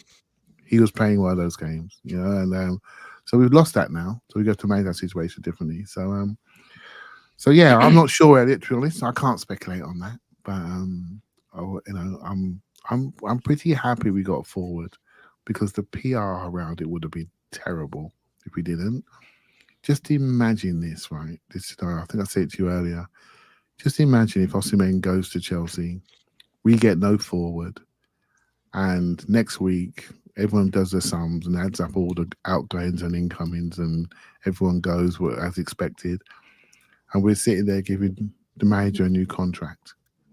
You know, and you can't be seen to be paying yourself when you haven't quite delivered on the market, you know, based on perception, etc. So I'm really pleased we've got something going. The gaps have been filled with proper talent, and we can go from here. Guys, I have something fun that we can do for those of you who are not patrons. Over on Patreon, this end of season, right when the season ended, we did our Director of Football series. Was it? Actually, when did we do it? We did it, January. So we did it in January. And the Director of Football series was, I gave you an amount you could buy players for and sell players for. And you had to say what business you think we will do / would like us to do. Oh, wait, breaking news.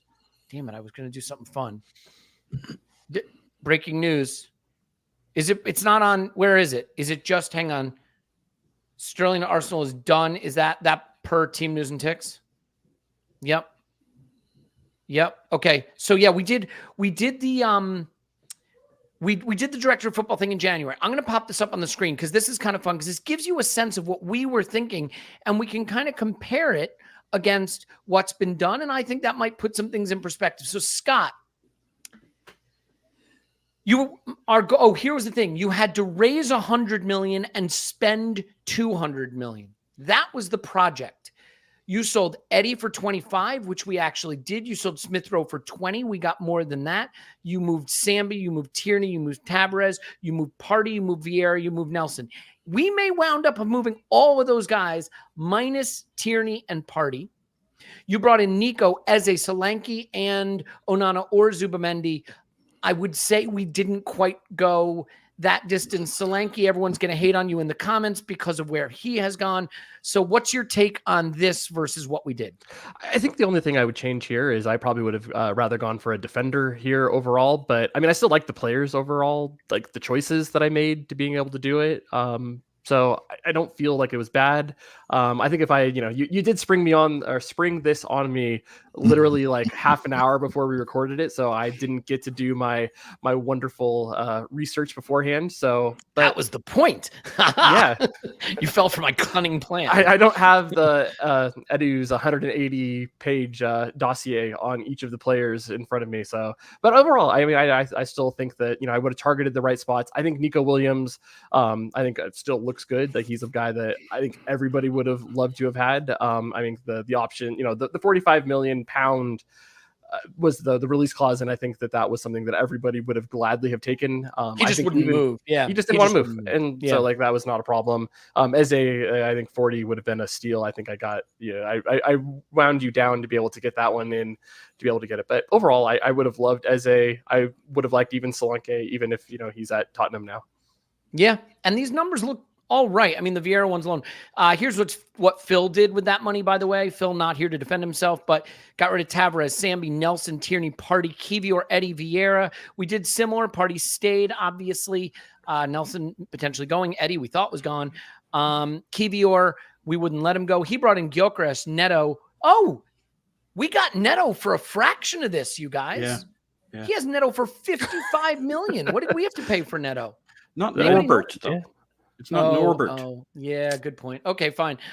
Clive sold Partey, Nelson, Eddie, Sambi, Tierney, Tavares, Patino, who did go 10 million, though. I think you got to take a zero off that. We got one for him. And Trossard, interestingly, he went for Nico Williams, Ivan Toney, Zubamendi, Kadioglu. Where did Freddie Kadioglu wind up? Brighton, that's it. Yeah, well, you might get a look at him. And Ezekiel Fernandez. Did we have anybody else? Looks like. Didn't I do? I did more than one, didn't I? I did more than one. Yeah. I did 3. You did 3. Here were your other buy options. I don't listen to. or Isaac Williams, 10 Coop Miners, and Gonzalo Ignacio. The Osimhen Williams Zubimendi one. The interesting thing is Zubimendi didn't move, Nico Williams didn't move, Osimhen didn't move. And I think, Clive, that is really instructive. Those are 3 players everybody thought would be big movers this summer. None of them moved. It was a very strange transfer market. And we are I'll tell you what's really instructive, please those numbers that we associate to them. Mm-hmm. Even 3-4 months ago, they felt appropriate. Mm-hmm. Now This was in January, but yep. Mm-hmm. Now they feel ridiculous. Ridiculous. Osimhen's still there, sitting there. That looks ridiculous, that number that we put next to his name. The market has really compressed. You know, I was look at Manchester United spent 50 odd million on Onana as a goalkeeper. No one's spending 50 odd million on a goalkeeper today. They're just not doing it. The market's changed massively in literally 6 months. You know, and so I think it's really instructive. Those numbers felt okay when we all did them. Yeah, it's really interesting. And when you look at the volume of outgoings we had, it's interesting. So we got to bring this up. Guys, there's 30 minutes left where I got to put the banner back on the screen. You know, we are a philanthropic organization. We believe in charity. We sometimes ask you to do things to help society, not just yourself. Please check under your chair for Eddie Nketiah. If he is under your chair, please return him to Crystal Palace. Scott, where's Eddie Nketiah? For the love of God. I don't know, but there's still beer under my chair if I needed more, but I'm okay. I did see an update here. Raheem Sterling to Arsenal is said to be a season-long loan, with Gunners having no obligation to buy. Sterling is understood to be willing to accept a 50% cut in wages from 300K to around 150K a week. Arsenal should be good with the deal to go. What does that make it a year? Is that 7 million a year? That sounds about right. Yeah. Yeah. And so Reece Nelson. Somewhere between 7 and 8, right? Yeah. So, yeah. I bet you Reece Nelson loan fee, I reckon 4. What do you think? Yeah, maybe 4 million. Yeah, I mean, all told, right? I mean, we're probably looking at like half of that probably going out, like with wage savings and a fee, something like that. Really good. Really good. By the way, the breaking news, I don't love this headline or this tweet. Bit more from Mikel Arteta on Merino. He reveals Merino tried to carry on training before staff said stop. He vows to keep him close to the squad while he's out. Vows to keep him close to the squad while he's out. Paul, do you want to just do a little late window head loss over that? All right, hang on, let me give you some quotes here. Wait. Well, he had the incident and he carried on playing and training. These are Mikel quotes, exact quotes. And at some point we were looking at him and thought he did not look right. That's a mean thing to say about a man. That shows you how much he wanted it. And he did not want to accept that what was happening in the moment. But actually, that is what happened. And now let's use the time that we have right now to make sure he is familiar with everything that we are doing, how we live, and what we expect of him about our team dynamics. He will be in every team meeting as well. He will use the time in the best possible way. He's out 8 months left. Well, and it says, and in a few weeks, he will be ready. It is very disappointing because you can feel the pain of the player as well. We fought so hard for 3 months to get the player over the line. The club made a huge effort to bring him in.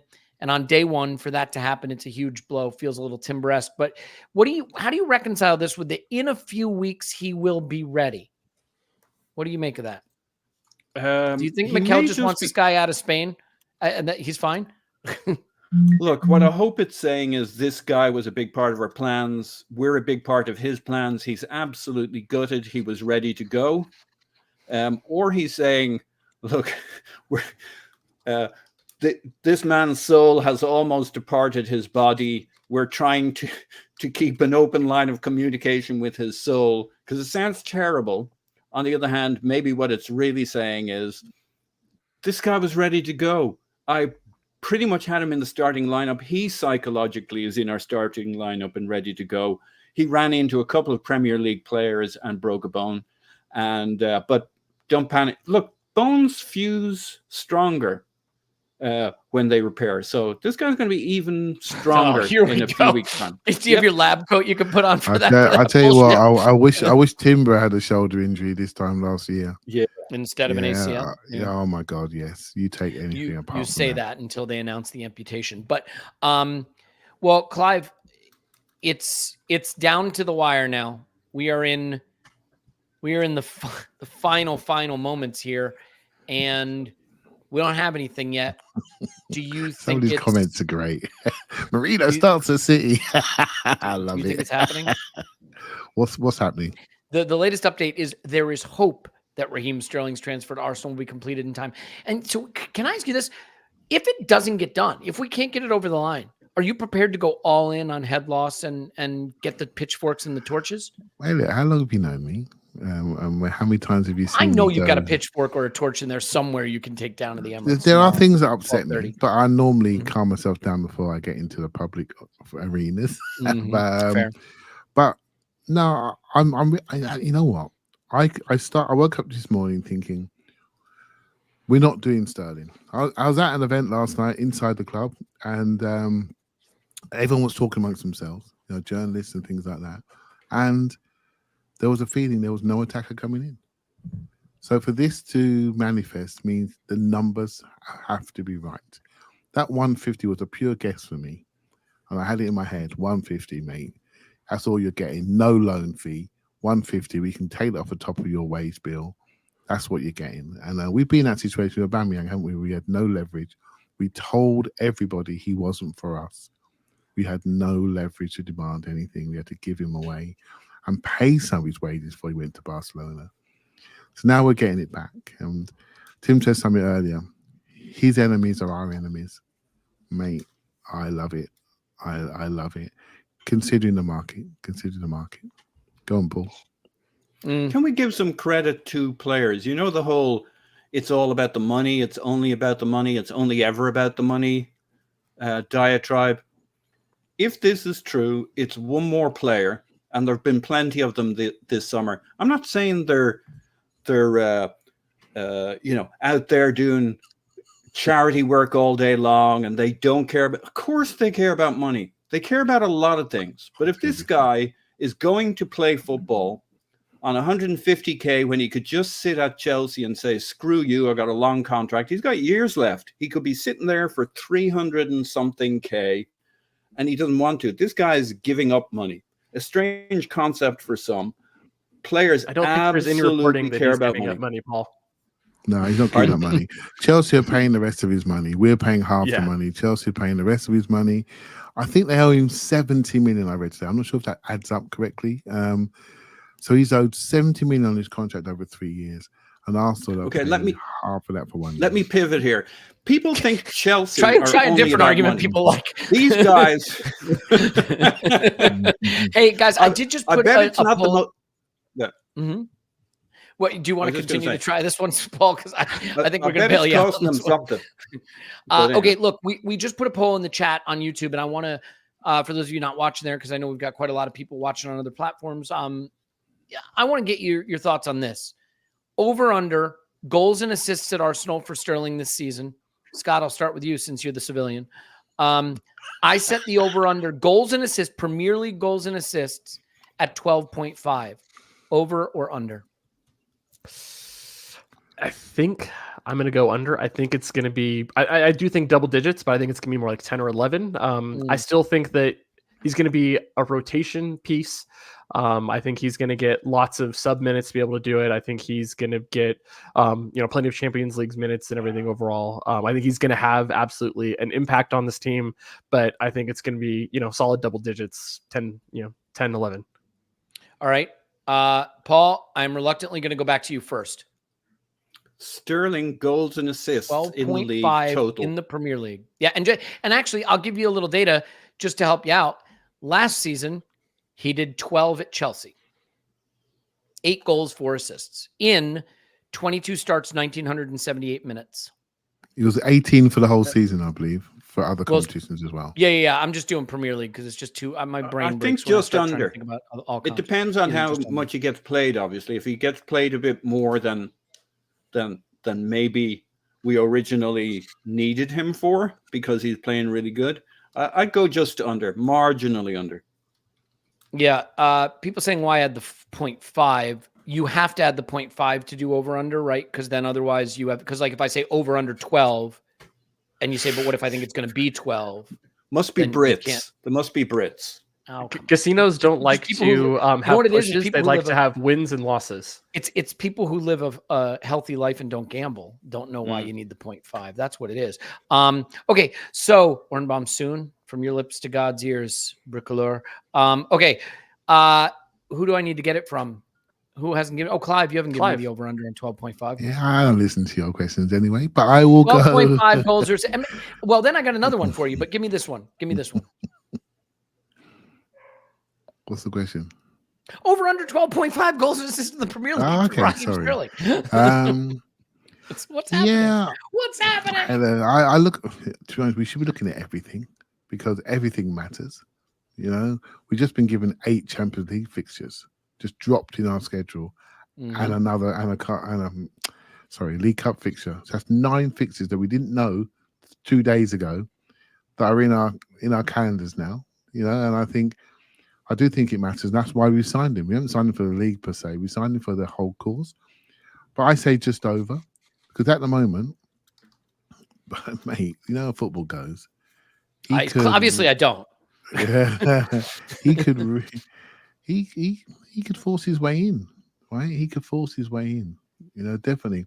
The start of last season, he was playing really well, and I think he didn't get England squad. I think it affected him, and the instabilities at Chelsea affected him, and he lost his way a little bit.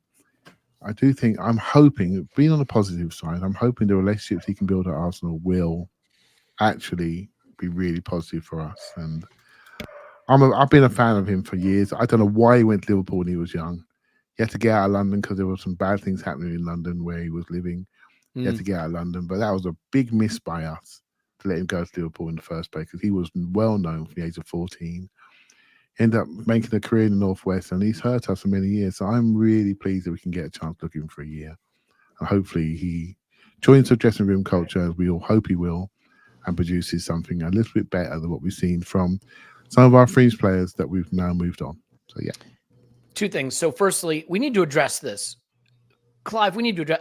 We love each other like brothers. Where is this Clive is mean to Elliot nonsense? I make Clive's miserable with my nonsense. No, so basically, Elliot asked me a question and I answer it. If that's it. You want that's the relationship, right? Well, the relationship- And also, Yeah. Elliot obviously knows nothing about having a brother. This is what brothers are like. They're Brothers horrible don't to shake each hands. other. Brothers got to hug. No, but the funny thing is, like, we get together. I introduce Clive to new drinks, and Clive introduces me to understanding football, and it's just a beautiful reciprocal relationship. We love one another deeply. I want to give you a viewpoint into what your life could be like right now. Spare a thought for the people who are living this life. Imagine you are a Palace fan staying up with young children to try to find out if Eddie Nketiah is finalized. I did see that it is actually finalized. What? Do we have? It is do we actually have a, finalized. Palace Scott has Bamba? announced it. No, I mean, is it's it not Scott me. Bamba? Yeah, the Whose announcement Bamba just is come up. I'm just looking at it now, the film. Literally looking at it. Oh, is it on like Palace's website? Yep, Crystal Palace. Now, you'll be surprised to know that didn't appear on my timeline because weirdly, I don't follow Crystal Palace. Crystal Palace. What is their hand? Crystal Palace FC, CPFC. Oh, there's a video. Wait. Don't stop. Pause. Wait, guys. Don't stop. Pause. Here we go. Ready? Yeah. Let's watch it together. Are we hearing the audio? Do you guys hear the audio? No, but it's okay. No? Okay. So we'll just have to talk our way through it. Thanks for the super chat, Tom. I agree. It's good. Oh, we got our first Discord. The phone's ringing. Yeah. Phone is ringing. Who could The answer the audio phone? is in fact just road noise, tires and stuff. Yeah. So we'll not talk you listening. through it. Here's the transcript. I hear road noise. I hear ringing. It's a phone booth. Where did they find a phone booth? They're all over London. It's a teaser video. Is that it? They don't even show us Eddie. What the You're so American. Where to find a phone booth? There are no phone booths anymore. Have you seen one in London lately? I took a It's a picture of TARDIS. one. It's bigger on the inside, Clive. It did smell like pee though. Guys, It's official. Arsblog says it's official, so it's official. Nketiah is Palace. Now it is. There it is. There he is. Good man, Eddie. We wish him well. He looks Can we good. stop for a minute? Can we just Number wish Eddie 9. well? 36 great fucking games. Go kill it, Eddie. Yep. Score 30 goals. 26 great games this season. We wish you absolutely nothing but the best. Thank you for serving Arsenal Football Club beautifully. Thank you for having the right attitude, for working hard, for being a great part of the Arsenal, for being a huge success for the Academy. If you've not read Tim's article on it on the Arsblog website, go read it. It is brilliant. Thanks for the super chat, Robin. If Garcia signs in January, Arteta reignite mid-game switch idea. Yep, first half for Raya, second half for Garcia. Absolutely going to happen. Can we just quickly well, Clive, I'll let you do this part first. You want to just say thanks and good luck to Eddie and Nketiah? Yeah, you know me. I'm a big believer in academy to the first team. People don't do that journey. I've been part of academies and seen people walk out of that place crying their eyes out at 12, 13, 14, 15. You know, to even get a scholarship is amazing. And then to get a pro is even better. To get it to the first team is incredible. To get a first team at Arsenal is unbelievable. And so, yeah, I've got nothing but credit to him. If you think about, and I read this from online, so it's not just from my head, but you guys can do maths. Balogun, Eddie, Smith Rowe, lot of appearances for Arsenal Football Club. Maybe not so much Balogun, but really impactful first team appearances for his club. And there's 100 million quid in our bank. You know, that's a success. And we weren't saying that a year ago. You know, we were worried about our ability to recoup money. Now we're going to spend time wondering what the next big signings are, because we know we potentially got air quotes money in the bank. You know, and you know, that's a big air quotes, you know, but we got money in the bank. We're sitting there, primed, efficient squad with good usage, more players that we trust, I'd say. So we're going to be doing some serious scouting and speculating, mate. We're honestly, because as soon as we lose a game or draw a game, we're going to be looking at what's next for Arsenal. So it's going to be fun. I got to say, the Disco Boys, the people in our Discord, we have been through the wars on Eddie Nketiah in a big, big way. Paul, I can't shut you out from the right to say your goodbyes to Eddie Nketiah. I know you felt very strongly for the player. What I think Clive's point is a good one, though. We are teed up now. We have a loan for Sterling to help us right now. We have money in the bank from some very good sales. We are well within PSR and SCC and ABC and DEF and GHI. We can go big if there's something to go big for when the time comes. So we are very well positioned. Paz, you want to say your goodbyes to Eddie Nketiah? We hardly knew him. Yeah, we actually didn't hardly I know him. love We the knew him guy. really well. I think he's been class. I think how he handled himself, what he did, how he adapted. I don't think ours was ever the right system for Eddie. He's not a false nine dropping out. He worked manfully. A lot of his minutes were run around and chase people, or patch us up for 15 minutes or patch us up for 10 minutes, run around, kick some guys. And now he gets his chance, I hope, to play for a manager who knows how to adapt to him, which was never going to be what Mikel wasn't about adapting to Eddie. He was about getting the most out of Eddie for his system. So, yeah, you know, this is it for Eddie now. It's a great move for him. It's London. It's his home environment, even if it's a different club. He's been class. He's been part of that crowd. It's going to be fun watching a few teams this year: Fulham, Crystal Palace, Southampton, even. Our boy Aaron will be nice and busy down there, and they've all been great. Every last one of them, no matter what you say about our players, they've all been class. They all Per and the guys are turning out class young men who represent them. You don't hear shit about them. You don't hear, I'm sure they're not all choir boys, but they all handle themselves really, really well out there. Well, almost all of them. And so fair play to them. Yeah, by the way, we're getting a huge update from someone in the chat who literally has a microphone in front of his mouth and could just tell us in person, Clive. What is this now? Paul is talking, so I don't want to interrupt him, because I know let's be honest, any of us before. We've had we respect each other's to mic time. So basically, it's Paul's always been side behind Eddie. Even when I give him a bit of a kick in, we had a few debates, didn't we, Paul? And but to be honest, I look at it more holistically now, and I know where he fits in the squad. So and then you judge him accordingly. And if you're thinking he's going to be a starting number 9 for us, for me, that's never going to happen. But Nelson now looking at back Fulham the favourites, and I think that's interesting. What I don't know Is it a loan or is it a buy? You know, I do think it's so interesting what Fulham are doing and what Brighton are doing, the spend that they're undertaking when the big boys are doing nothing. Honestly, I'm perplexed at the moment. I am. Got some reading to do next few days. But the strategies have literally flipped on their heads. Ipswich have been quite aggressive, you know, and it's just really interesting to see what's happening in the league as a whole and how people, what strategies they're taking to survive and improve. Ornbaum. Give it to Ready me. for the Ornbaum? Let's get it up on the Give screen. it to me. Here you go. Ornbaum. Woohoo! Boom. And thank you for the super chat, Addy. Here we go. Raheem. Oh, look, it's our live streams. We have two of them. How do we have two? Well, because it's We showing definitely you are not and doing the, two yeah, Oh, it's my account and it's the got it. because you follow yourself. There you go. Of course he does. You know what? Someone's got to. Someone's got to clean up my mentions. Raheem Sterling arrives at London Colney. Well, the club are never going to give him another league. Do you guys think David is done reporting on Arsenal? Yeah, didn't use the sponsor He didn't name. call it sober reality or sober real. He's definitely not getting any more information, but we always respect the sober reality. It is a sober reality I'm in right now. Is it reality or is it realty? It's realty. We just say reality Okay. for fun. Raheem Sterling arrives at London Colney sober realty. Training ground to undergo medical ahead of proposed transfer from Chelsea to Arsenal. AFC, CFC player representatives working to finalize season-long loan for 29-year-old England international winger at The Athletic FC, which I assume is a reputable journalistic operation. We have an Ornbaum.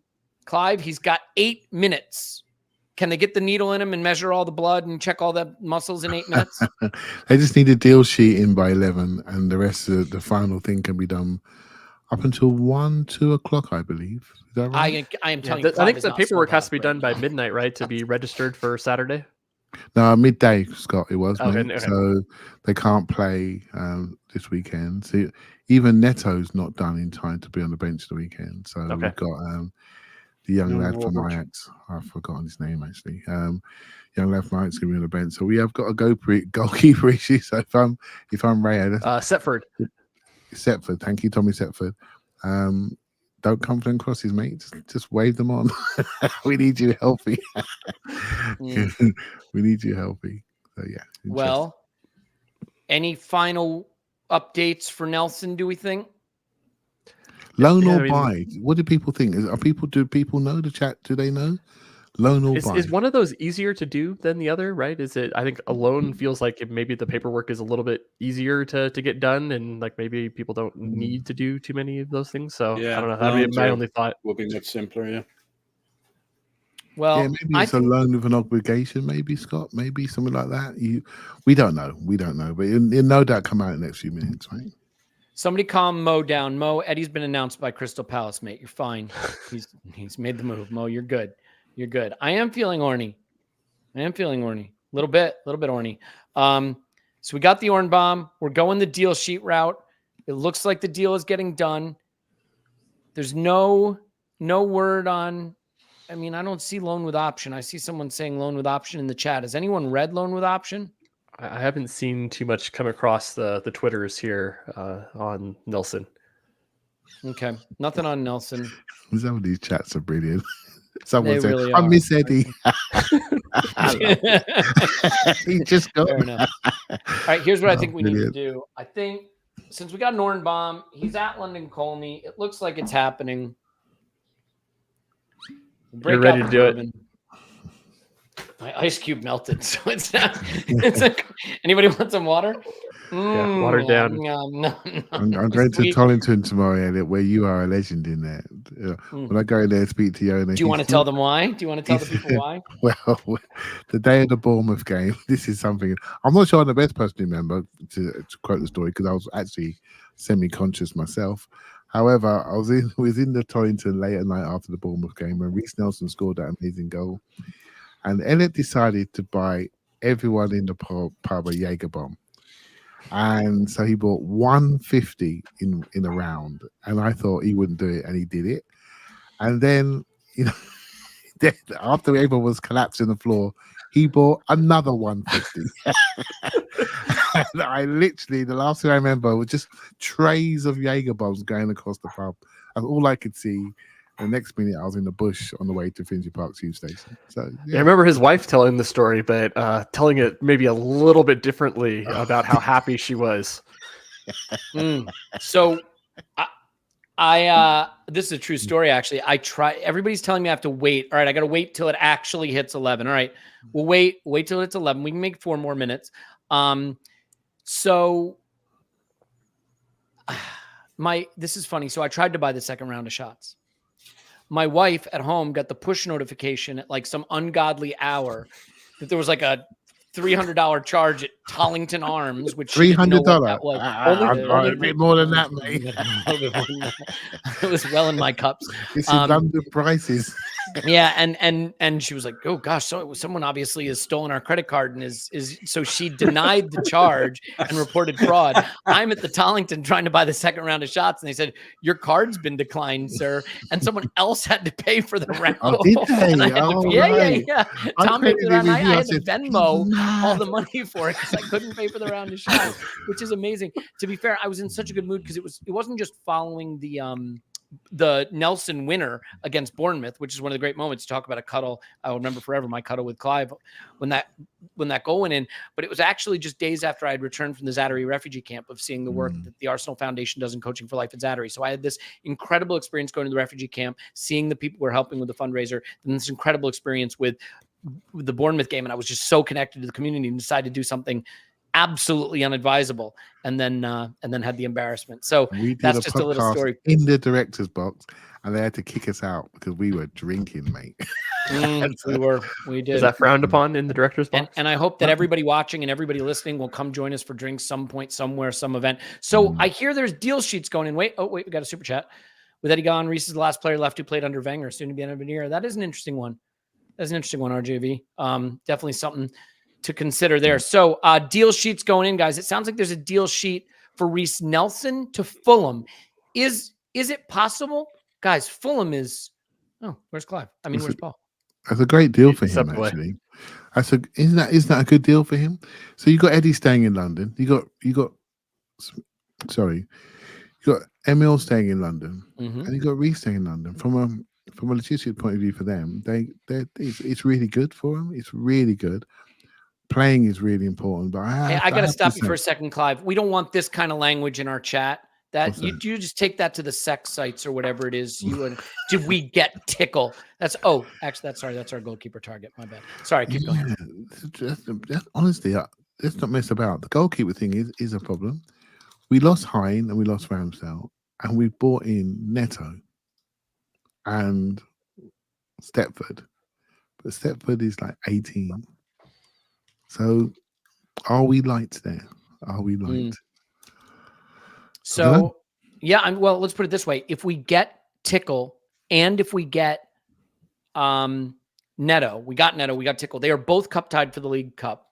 So, yeah, that is an interesting one. Arsenal deal sheet with Fulham. This comes from. It says here, Scott Willis. Scott, why don't you tell us what you're seeing? Well, I am getting Ipswich text messages deal is here on the side here. So yeah, it looks like this was just reported on Sky. So they got the deal sheet in. So they got 2 hours to finalize it. It seems like it's going to be just a straight up loan here for Nelson to Fulham. A loan. Okay, loan. Do we know if there's an option or anything like that? It doesn't seem like it right now. It seems like it's just straight up loan, which I think is totally fine, right? Because it's not like Nelson has like barely any time left on his contract. I think he's still got 4 years. I think he just signed it last year. So even after the end of this year, he's got 3 years left, and we'll see kind of where things go. But I think it's perfect for him to go get some minutes. And Fulham seems like a absolutely perfect place for him to go play. Yeah, Fulham now with Iwobi, Leno, hooray. Iwobi, Smith Rowe, and Nelson. That's going to be must watch. And can you imagine? Wait. I could be wrong. Hang on. I don't want to say this if I'm wrong. I could be wrong. Oh, God, I hope I'm not wrong. I got to check this out. So we think that deal is happening now? There's a deal sheet for that loan? Yep. What? So which one is that? Sorry? Fulham. Oh, my God, it's true. Guys. Guess what City's final fixture of the season is. Is it at Fulham? Fulham away. It's Fulham away. Could you imagine? Ramsdale, we're playing Southampton. Ramsdale chucks 3 in his own net. Meanwhile, over at The Craven Cottage. Cottage, it's a Smith Rowe hat trick. It's a Nelson hat trick. It's an Iwobi hat trick. City, by losing 9-0, lose the league on goal difference. I haven't. It's even written had in a trick, stars. by the way. All right, we're past 11. So here's what I think we do. We got to raise a glass. Okay, Fulham is our second favorite team. Cheers and love to everybody who joined us. I would mention that it says 34,800 on my screen, but someone's going to say that's not true. It's just what it says on my screen. I don't know whether it's, it's true or not true. I love all of you. I love all of you gentlemen on the show. Thanks to Tim. Cheers to you, Scott. Cheers to you, Paul. Cheers to you, Clive. Do you still have anything left in the glass? Oh, He does, yes, just I enough. do. Yes, I do. To our title season, to our treble season, and to one another, may we share great times together and stay together through the down times. I think we'll have to knock it on the head now. So I hope everybody enjoyed this. We love you so much. Thanks for being here. Clive, thank you for stopping by. I mean, don't me. I absolutely love it, and I'll be in Tollington tomorrow pre-game. Very early for a fry up, and in the Tollington pre-game. So stop by and say hello. Yeah, please do. All right. So Clive's on Twitter, Clive PFC. Thanks, Clive. Paul, thanks for being here, man. Love you so much. Talk to you soon. Woohoo! Love you guys. Bye. Instant reaction after the Brighton game tomorrow at full time. Scott, doing live streams with you feels like old times, good times. Thanks for being here, man. Yeah, I'm going to set my alarm for 4:15 tomorrow morning and probably dread it, but it's much better than the old days when we'd have like these 4:30 a.m. games against Manchester City, and I would think about my life choices for actually waking up. Wouldn't have it any other way. Scott is on Twitter at Scott J. Willis, and my name is Elliot Smith. You can block me on Twitter at Yankee Gunner. You can block me all over the internet on everywhere at Yankee Gunner. Love you so much. Thanks everyone who joined. This was an absolute blast. Really enjoyed spending this time together. We look like we have Raheem Sterling done, so it winds up being a window that I think we can feel okay about, but now the attention turns to the football. We have a very good team, a very good manager, and a great opportunity to go chase the trophies we all want. So here's hoping that we get them. We love you. We will talk to you after Arsenal 10. Brighton, no.